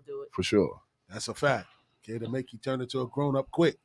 So let's talk about you signed with the agency. Homie dropped his bag off on you. Are you working out in preparation up to putting your name in the draft? I'm not gonna say. I ain't gonna say I wasn't working out. I was in the gym, but it was more so like these kids now got trainers and everything. You know what I'm saying? Like I didn't have. We had coaches. You know what I mean? But I was in the gym probably just getting them shots, not taking it serious. You know what I mean? Like just still playing constantly on a day-to-day basis, just playing. But I wasn't training like I should have been. He's right, because So at this time is who's around you? Is Coach Green no longer in the picture? Who's around you? At A this lot time? of people like Debbie and Coach Green should have had more hands on with me. Exactly. You know what I'm saying? But like it goes back to, like I said earlier, like I wasn't listening because I felt like nobody can tell me anything. I'm about to do this and I'm about to get up out of here. And if they would have been more hands on, if I'd have listened, I think my life would have been different. So just to come back to that, because you were saying you was in a club, you was around all these celebrities. Yeah. None of them. I don't know if you was around Jay at the time. No. But none of those celebrities that you was around was even trying to say, yo, Len, we don't think you need to be here. You need to be No. I mean, most of them, no. Wow. But the clues, my brother Donnell, like those guys was telling me, but like I said, I wasn't listening. I'm not, all right, you say I don't belong, but you with me. That's you get a what fact. I'm saying? Yeah. So like, it was just that ego I had, you know what I mean? And it was something that I wanted to do at that time, like, cause it came from nowhere. Got you. And I remember hearing you say that Jim was the only Jim one. Jones. I tell that story all the time, man. I'm walking into Club Cheetah. You know what I mean? And Jim and the crew is coming out, and I'm like, yo, what is looking like in there? And he like, why? I'm like, I'm going in there. What is looking like? And Jim was like, yeah, you ain't going in there. Word. Yeah, he's like, you ain't going in there. This gonna be here when you get to where you're supposed to be. That's like, a fact. Shout out to Jim. Yeah. Nah, he was the first one actually that was in that situation, and he meant what he said. And he put me in the cab, and I went to another club though. But I'm gonna tell you why that straight face too. even being around celebrities, the clues, the guys of the world, and they're not trying to tell you what to do. First of all, they probably value the relationship they have with you, and then they're not with you on your day to day. Yeah. So most of these guys figure that you got it together. You have a team around you already. You probably working out 3 times a day. They're not seeing you not at the knowing, club. you know not what I mean? knowing that I'm strictly on the wrong route, bro. Yeah. You know what I'm saying? So they assume that, oh, nah, that kid is going to the league. Like, you know what I mean? And so they don't feel like they want to try to parent you because they feel like you know better. You probably getting in your 3 workouts before you come outside.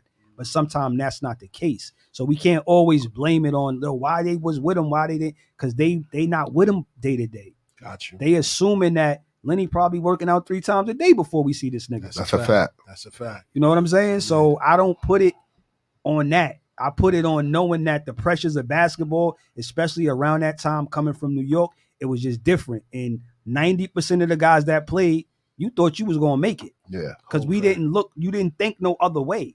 You felt like I'm in the right system. I'm with the right AAU people. I'm killing these niggas. I'm nationally ranked. I'm making it. You get what I'm saying? Yeah. His thing turned around when it came to that money. Yeah. Because now you give up your amateurism. For sure. Yep. So now you I had have to to go enter pro. this. Yeah, I have to go pro. So talk about that. Like like I said, when I took the money, I was supposed to be going to school. I was still at Otapan at the time, and the limo came to pick me up to take me to the airport. And limo. Debbie cried, like, "Yo, don't do it.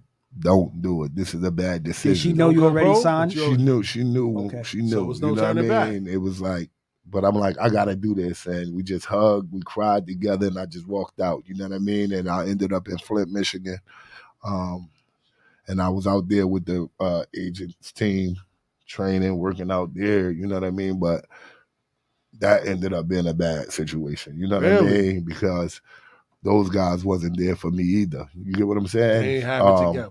And it's crazy because Zach Randolph, he was signed with the same agency as well. I asked you who was signed to them previously. Yeah, Zach Randolph, but he didn't end up telling me the story about them until later after he done fired them. You get what I'm saying? So yeah, so I didn't really know the background of them. All I knew was the bag. And they probably was taking that bag from somebody else to give Probably you. so. So they ain't have no real regimen set up for you to work out. They just was going off your natural born abilities. He's gonna make it. We gonna get our money back on the back end. Crazy. So that 1 year in Flint, I stayed out there. Then when it was time to put my name in the draft, came back to New York, put my name in the draft, had the little dinner and all of that at Junior's. Then I left from New York and went to Cali. I went to Cali. Yeah, they flew me to Cali, put me up out there. I was living in Santa Monica. I was definitely training at that time because I was getting calls to go to different workouts and stuff. You know what I mean? Work out for teams. Yeah. So, I was out there for a year with my guy D'Angelo Collins. He was a top ranked player in the country too from Cali. So when things went bad with that situation, I came back to New York. It was the June 26, 2002 draft class. And that's when dreams got shattered. Wow. So you went undrafted. Right? How did you fall into the summer league thing? Well, that was after a couple of months after. You know what I'm saying? I ended up going to Seattle first, working out with Seattle and all of that. I knew I wasn't going to get a shot at Seattle. They had just drafted Rashard Lewis. Me and Rashard Lewis played the same position. So I knew that bag wasn't coming. You know what I mean? So, it was just an opportunity for me to work out and get footage, get tape. So how many teams did you work out for before the draft? I worked out for like 9 teams, 10 teams. Okay. Phoenix. How did those workouts go? Yeah, I killed my workouts. You know what I mean? I did well. My best workout was in Phoenix. Me, Karan Butler. I forgot the Phoenix drafted the kid that can shoot, Casey Jacobson. I killed. That was my best workout. Like, I think I shot like 90% from the 3. I just destroyed them one-on-one. I killed in all of the drills. My timing was great.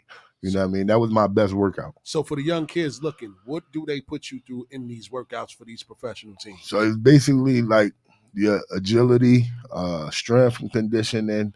You're going to get your shots up. They counting your shots, your timing, your footwork. They pay attention to everything, full detail, everything. But the most important thing is how you carry yourself when you sit down with that general manager at that meeting. Tell them some of the shit that they ask you. They're gonna ask. They're gonna ask you everything. Like they might ask you who you fucking like. What? They ask you everything. Yeah. They want to know virgin? everything because. But then the feedback, if you lying to them, like they already know. They know everything. Like they telling me what clubs I've been in. They telling me they know every single thing. They broke the news to my man Lamar that his dad had HIV. What? Yeah. Wow. Like they told him, like, how does it feel? No, like, like he didn't know. He didn't know. They know everything No, about you. they know everything about you, money. Before you everything about you. That's a fact. Everything. And they make you show you pictures. Like everything. Wow. Yeah, they know everything about you. They the feds, bro. That meeting, when you got them workouts, like when you unsigned and you or a free agent or whatever, and you sit down with them for that meeting at the end of the workout, they're gonna tell you everything about you and your family. Fuck out of here. That's a fact. That's a fact. Wow.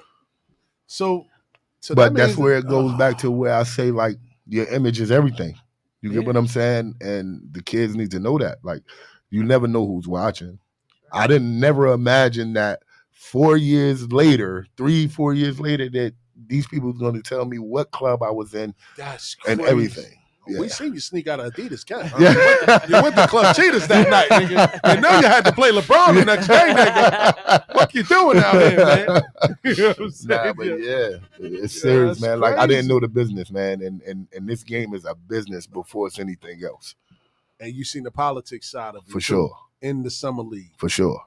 Where you were playing for the Celtics at the time. Mm-hmm. And you were supposed to match up against LeBron. Mm-hmm. And that matchup never happened. Never happened. Why? I don't have the answer to that, and would never had an answer to that. You know what I'm saying? And at the end of the day, like, what I feel and what I think is that I was just blackballed with that situation. You know what I mean? That had something to do with Sonny Vaccaro at the time. It had something to do with Adidas. It has something to do with all of these things. You know what I'm saying? But I would never, ever know the answer to that. Why I didn't play that night out of all nights. You could have not played me any other game and played me that one game. Yeah. But I would never know the answer to that. I got a question. Go ahead, Jay. So you and LeBron played the same position? We played the 2 and 3. The 2 and the 3? So why you didn't play before? Like, I mean, why would you stick in him? Why was you playing defense? Hey, what are you talking about, buddy? I don't know if I want to answer this question. No, when you played at the ABC tournament, when you played at the ABC tournament, you wasn't playing D against him. You said you wasn't playing. Nah, we didn't guard each other. You know what I mean? It's an up and down. That tempo is up and down. You know what I'm saying? And like, it's get in and go. So I'm trying to reserve my energy. You know what I mean? I'm not going to defend him all game and burn out, which I did anyway. But at the same time, on his end, he felt the same way. You know what I mean? I'm not going to defend him and lose all my energy and burn out. You know what I mean? They just weren't the primary matchups in that game. That's really it. You know what I'm saying? And it's the politics of the whole, when he was with the Celtics in Summer League, not playing against LeBron, because if we play this kid this game and he plays well, we have to sign him. So now that he mentions Sonny Vaccaro, who's a bigwig, like, they were trying to put LeBron where they thought LeBron belonged. You know what I'm saying? Like, politics. The politics behind it. And you know what I mean? I know from personal experience, because coming up, I was always top 40 in my class, but I never got an ABCD invite. I had to go to Nike. But I already knew that's just as good, though. No, but why the hell am I right here going to school in Brooklyn and I'm not getting a fucking ABCD invite? That's a fact. Because Gary DeCesar didn't want me at the camp. Gary DeCesar couldn't stand me. It's politics. He couldn't stand me. It's politics with everything. So when he say Sonny Vaccaro and these guys, these shoe company guys, they probably told him, if you play this kid and he's looking for get back on LeBron and he outplays LeBron, he's going to get signed. You have to sign him. That's a fact. Wow. Like, it's no way around it. Like, how do you play all summer league but don't play this game? Like, that don't make sense. Crazy. Yeah. Politics. And I think I'm still the only one that ever happened to. That played every game without an injury, that, like, to go just to a not to play at all, 0, like no minutes in the stat book DNP, like he said, is And what they never showed. gave you an explanation. I would never get that explanation. Wow. That was the last game of the last game of the camp. Last game of the summer league. So after this experience with the NBA, because we're gonna get into some other things. So after your experience trying to get into the NBA, what was your next move after that? So my first job was I played in the Philippines. How was that? I loved it. I loved it. Shout out to Manny Pacquiao. Oh my God. Oh my God. And we know why he loved it, baby. Moly, baby. Hey. I was definitely the king over there. So we get off the plane. Lenny. Nah, but yeah, my first job was playing in the Philippines, and I averaged 40 and 20. Oh my God. He said 40 and 20. 40 and 20. Oh my God. Went to the chip, ended up losing in the chip. I got hurt like 6 minutes left in the game. Oh wow. But that experience was amazing. They brought me right back. That's crazy. They brought me right back because like their season is like 6 months, off 2 months, come back 6 months. You know what I mean? And I went back to back over there. You know what I mean? Then I went to China, played in China. Shout out to Marbury. Yeah. I played in China. When I was in China, Shamgar was in China at the time. Sham. You know what I mean? I was playing for the Shanghai Sharks. So you played for them? Okay. Yeah. I played for the Shanghai Sharks, which is Yao Ming's old team. Played in Kuwait, Brazil. Kuwait. What was that experience? That was the worst experience ever in my life. Ever. I don't advise anybody. So were we at war at that time? No. Oh, okay. But yeah, like I had a great career overseas. You know what I mean? I played well. I did a lot of minor league stuff in the States, the USBL, the ABA, CBA. Okay. So yeah. I remember when you was in the USBL. Y'all had a little crew over there. Yeah. I started out in Westchester. I tried out for the Westchester team, right? Not the USBL team. Oh, USBL. John Starks was the coach. So I ended up getting hurt. I dislocated my elbow the first day of training camp. Me too. They cut me. Wow. They cut me. John Starks was like, nah, because the season grade start is going to take me like 2 months to get back right. Nah, I don't got time to wait for that. So I ended up signing with the Brooklyn Kings. My first game was against the Westchester team. And you talked. I gave they ass everything I had. John Starks kicked the scores table like, why the fuck y'all didn't tell me he was this good? Like he went crazy at LIU. Yeah. So it was a particular point in time, man, where you couldn't play basketball because you weren't able to play basketball because of a car accident. Yeah. How did that transpire? So I was playing in Cali at the time in the ABA for Long Island. What is it? The Jam, Long Beach Jam. Long Beach Jam. You was all over, boy. Yeah. Okay. So first game of the season, I finished with like 19. We wins the game, and we go to a team dinner afterwards. And we leave the team dinner, me and one of my teammates, and we was in a bad car accident. You know what I mean? Which left me dead on arrival. Like, yeah, they wanted to amputate my leg. What? Oh. Yeah. I was in a wheelchair for a long time. Damn. Yeah. That was gone. Facts. For sure. So after that, they was like, you're never going to play basketball again. And I pushed through with the help of my parents, my family, my bros. Like, they motivated me. Like, I gained, like, I was up to like 340, 350. What? Yeah, I was depressed. Like, I was bad. Like, you know what I mean? Yeah. And I got out of that depression and all of that. And then that's when I ended up losing the weight. And that's when I got that job, that call to go to Kuwait. And that was the first time, like, I ever was like, nah, I'm done. I'm done with basketball. Wow. So just to rewind a little bit, because we was talking about how the questions that they ask you, and they can tell you where you were, clubs and all that. And I seen you recently posted something like an open letter to Ja Morant, like to reach out to you so you could give him some knowledge and education. When you seen that Ja situation, what did you think about that the second time?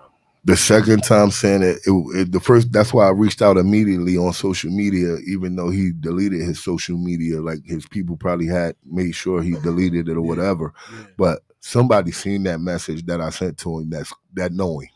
And the way I felt about it is like, yeah, the first time was a mistake. You can't keep making these mistakes with these kids looking up to you. You get what I'm saying? Like, all right, we get it. You allowed to bear arm and all of that stuff, but with that comes like maturity. Like, you get what I'm saying? Like, all right, everybody screams he's 23, but he's 23. That's the face of a $1 billion corporation. That's a whole fact. You get what I'm saying? So you can't keep making those mistakes and thinking or allowing people to think that they're just mistakes. That's a fact. You get what I'm saying? So, like, my thing is, like, I get it. I've been there. I know what it's like to be a shoulda, coulda, woulda. You get what I'm saying? And you don't want to be that. They already, so like now Nike took his sneaker off the app, off of Nike. Like, bro, you don't need that. You get what I'm saying? Trying to be cool. Like, it's not, you are cool, whether you know it or not. Like, you are somebody. Like, you get what I'm saying? So I just want to sit down and talk to him. Like, no cameras got to be on, no nothing. Like, I know what it's like. And I respect your handle with it, because I love the fact that now you want to give back to a lot of these kids now. So what is Lenny Cooke up to now? What do you got brewing in the fire? So like right now, I'm going around speaking, you know what I mean? I'm trying to get into all of these schools in New York City to share my story, because it's just not about basketball. It's life, man. Life experiences that I had, life experiences that I messed up, choices I made, you know what I mean? So just sharing my story. I want to get my book done. People that reached out about doing a mini series, shopping into Peacock and all of that. That'd be a great book. Superstar J got me hooked up with somebody that just reached out about doing a documentary over. So yeah, man, I'm just working, man, and I'm blessed. I'm blessed, man. And it took a long time because I was, like I said, in a shell and depressed, and I didn't want to be bothered or outside, or you know what I mean. But at the end of the day, my calling is to make sure that these kids don't have to go through what I went through. Nah, your story needs to be told, needs to be heard, because I always tell kids, like, even if you make it, say you do make it, and you play for 5, 7, 8 years, maybe 9 years, you know how much more fucking life you have to live after that. I preach that all the time. You spend more time off the court than you will on. That's a fact.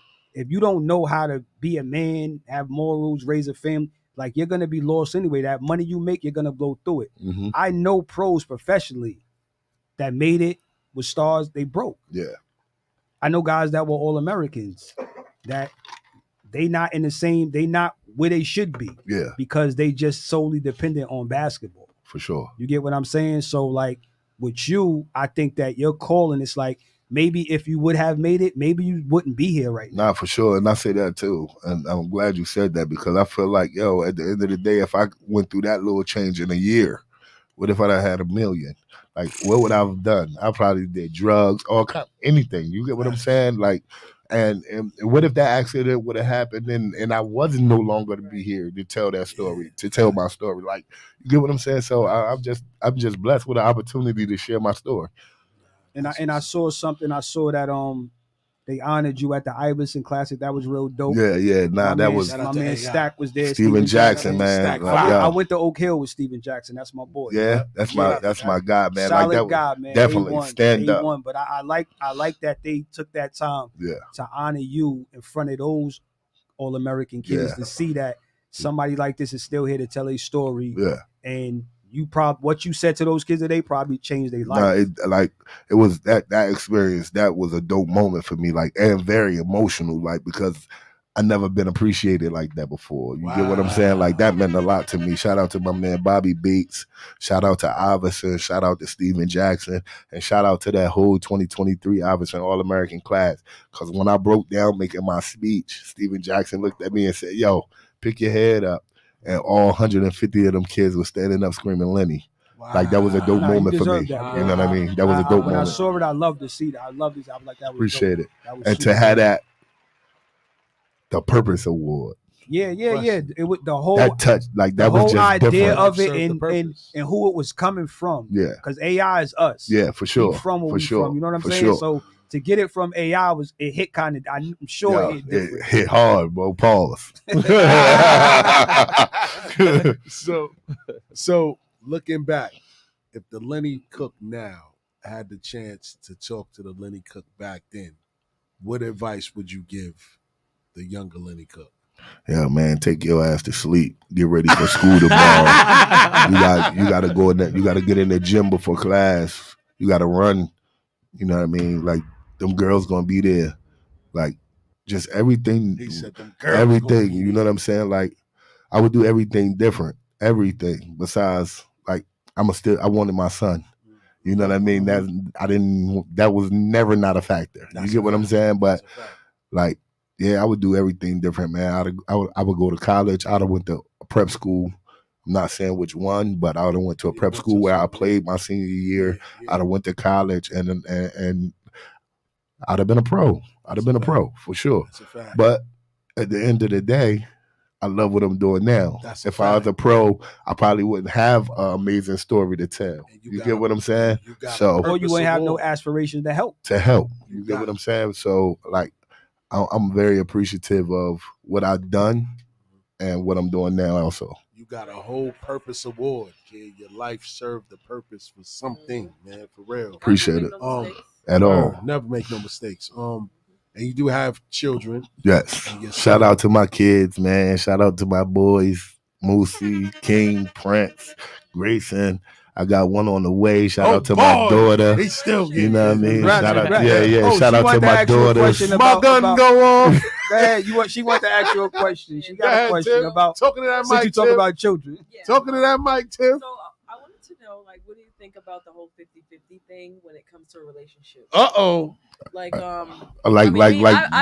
like Gabrielle Union just was talking about her situation. Yeah. I mean, me personally, I don't disagree, and I mean, I mean, the way of the world now. Right. You know what I mean? Right. Like, women have so much pride now. Yes. You know what I mean? So it's like, and they bosses. Like, we got a lot of women bosses nowadays. You know what I mean? So it's like, want to run you around. If you feel like, babe, we're going to do it 50-50, shit, all right. Take some slack off of me. Take the trash out. And you never know what can happen. It's always good to have that backup. You know? Nah, I mean, like, my lady, I love my lady. You know what I'm saying? I love Chrissy. You know what I'm saying? Like, she dope. You know what I mean? And she supports everything that I do. Shout out she to the pushed bitches. me. She pushed me to be great. You know what I'm saying? You need that. Women. And shout out to my baby mothers too, because they dope too. Like, they just dope ass moms. I love that. That's right. That's Word up, man. Yo, man. This is a dope interview, man. I want to shout out to Lenny Cooke, man, for pulling up to chop it up with us. Thank y'all, man. You know Thank y'all for having me, for Word real. up, man. This is a great interview, man. Superstar Jay, appreciate you, baby. Yes, sir. Word up, man. Shout out to my brother Jay, man. Word, man. I still want to taste a little bit of that 49.2. It's over there waiting for you. It's over there waiting for you. It's over there waiting for you, man. But yeah, I want to give a couple shout outs, man. Like I said, to Atlantic City. Shout out to my hometown in Emporia, Virginia. My mom, my dad, my brothers, sisters. Shout out to everybody that just support Lenny Cooke, man. Follow me on Instagram. I am Lenny Cooke, man. Let's get to it. There we go. You got any plans of coaching, man? Summer leagues, anything like that? What you doing? I mean, my goal is to have my own AAU program. You know what I mean? I definitely want to do Team Cook one day. But yeah, like I ain't coaching right now. Like, I'm just trying to get my foot wet with just sharing my story.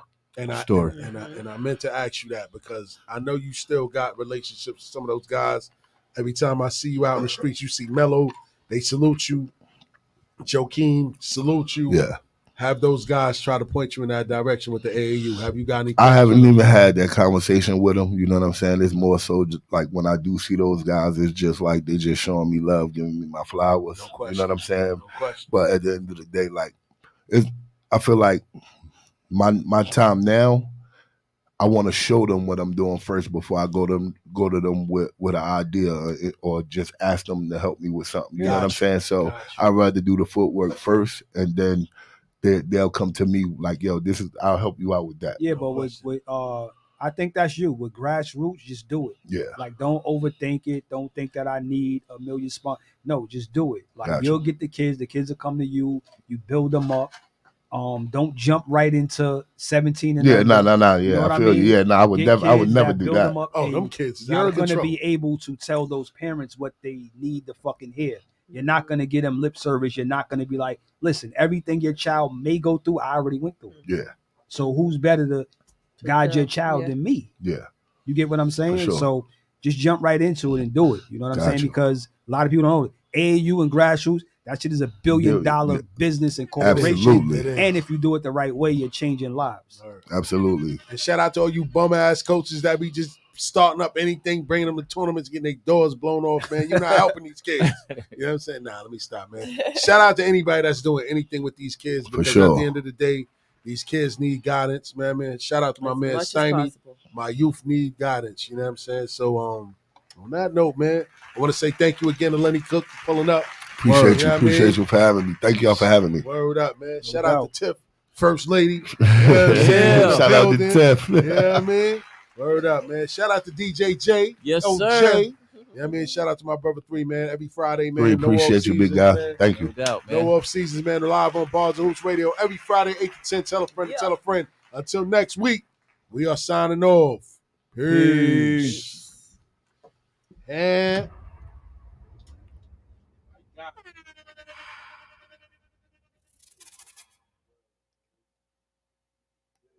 That was a good one. Yes, sir. so, appreciate you. So now I have some cards in order. You trying to record? I don't know. Think it's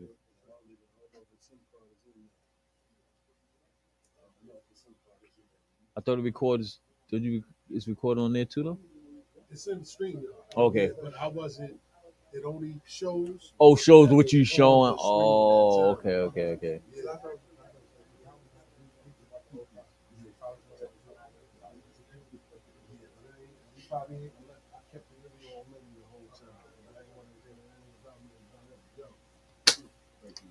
Salute.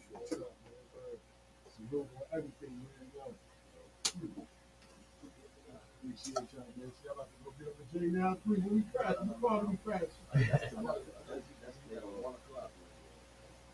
What? In the morning? That's how my shit started. It's 1 o'clock. It's like this. Like, hold on, man. Stretching out like, yo, we catch power tonight. Yo, fucking go to sleep. He said, what? You fucking with that thing? What he saying?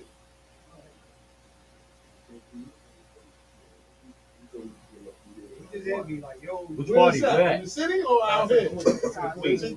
So I might hang out. I ain't got my son. It's over there by Steiny. That's where it's at.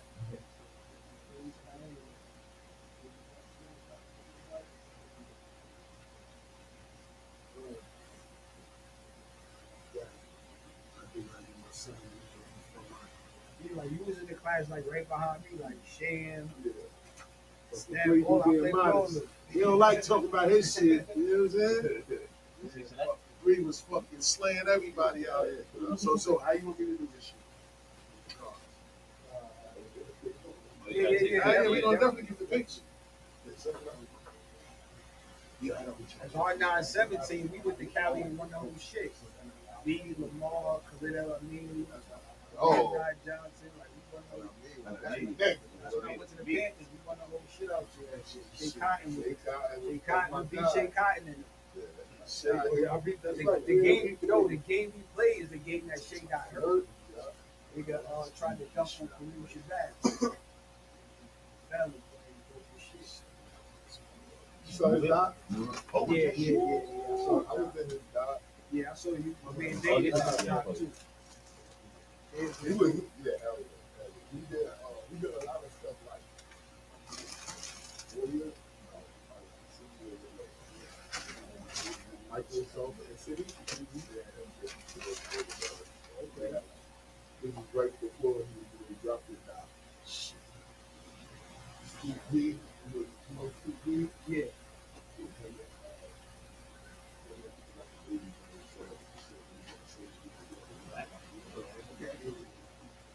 the New York City point guard shit. I created that.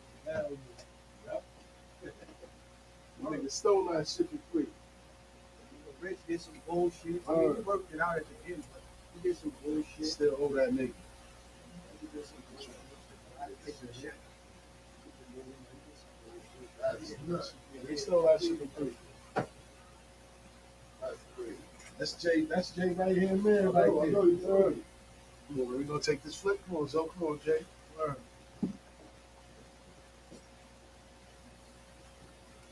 Gotta be short one in this. You ain't the short one, nigga. Learn. Okay. Shit.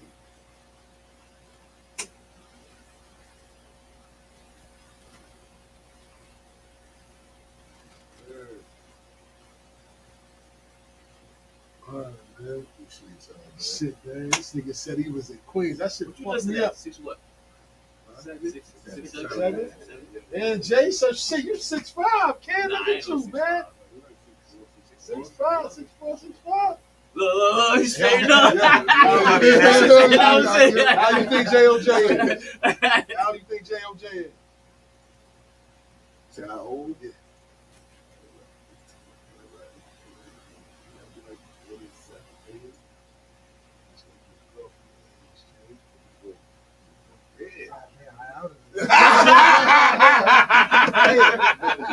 Word up. Yes, sir. I fuck with Cooke too, my nigga, yo. That's DJ in the Coliseum. He used to come with it with the tapes, all over the revolver. Let me see what this shit hitting for, though. Word up. Yeah, I actually worked in the Coliseum. There you go. Let me see what this hitting for, King. Yeah, that shit is good, This yo. thing on the market. Yeah, I see that. Huh? I go from here to 42 because I've been drinking for 40 fucking years. For 42 years. I'm 46, my nigga. Yo. For real. Nigga was doing this shit for a long time. Thank you, Joe. So where you live at now? In Brooklyn. Oh, you live in Brooklyn now? Oh, okay. I put you out of town. Nah, this shit is like yeah, this shit is water. You disrespected. You try to mix this shit. So I'll tell you what. Nah, that's a fact. Nah, you can't mix that. I don't know. Mix it with nothing. Oh, nah. It's smooth. 2 ice cubes. That's it. It's a mixer. I should have catch up to you though. Oh shit, Tip, you ain't get no picture. Come on, Tip, you gotta get a picture, man. We gotta get Tip in the picture. First lady of motherfucking no off season, man. Tip can get a look in the front of it. No, y'all gotta get again. Three, where you at? Three, come on, man. What you doing, man? Huh? I need size on. I gotta. Yeah, y'all gotta fight. Hey, you know what I mean? yo. Ooh, yeah. More than that size order. Hey.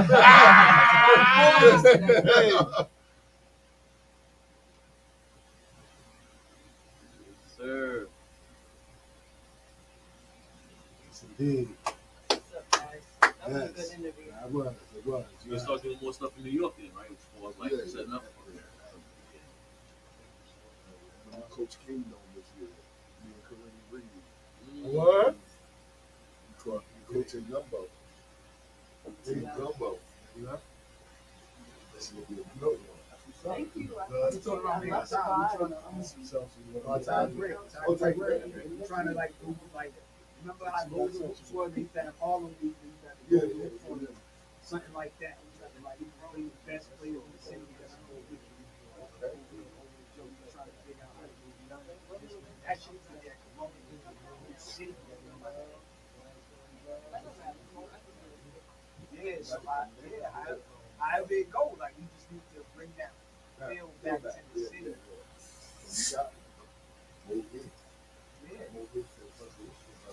Ron and CJ, they can turn it up over there. So I think that'll be a good look.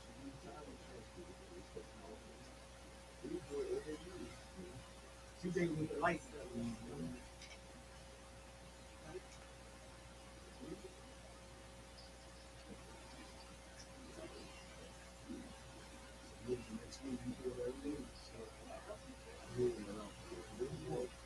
Listen. Shit is swing was fun.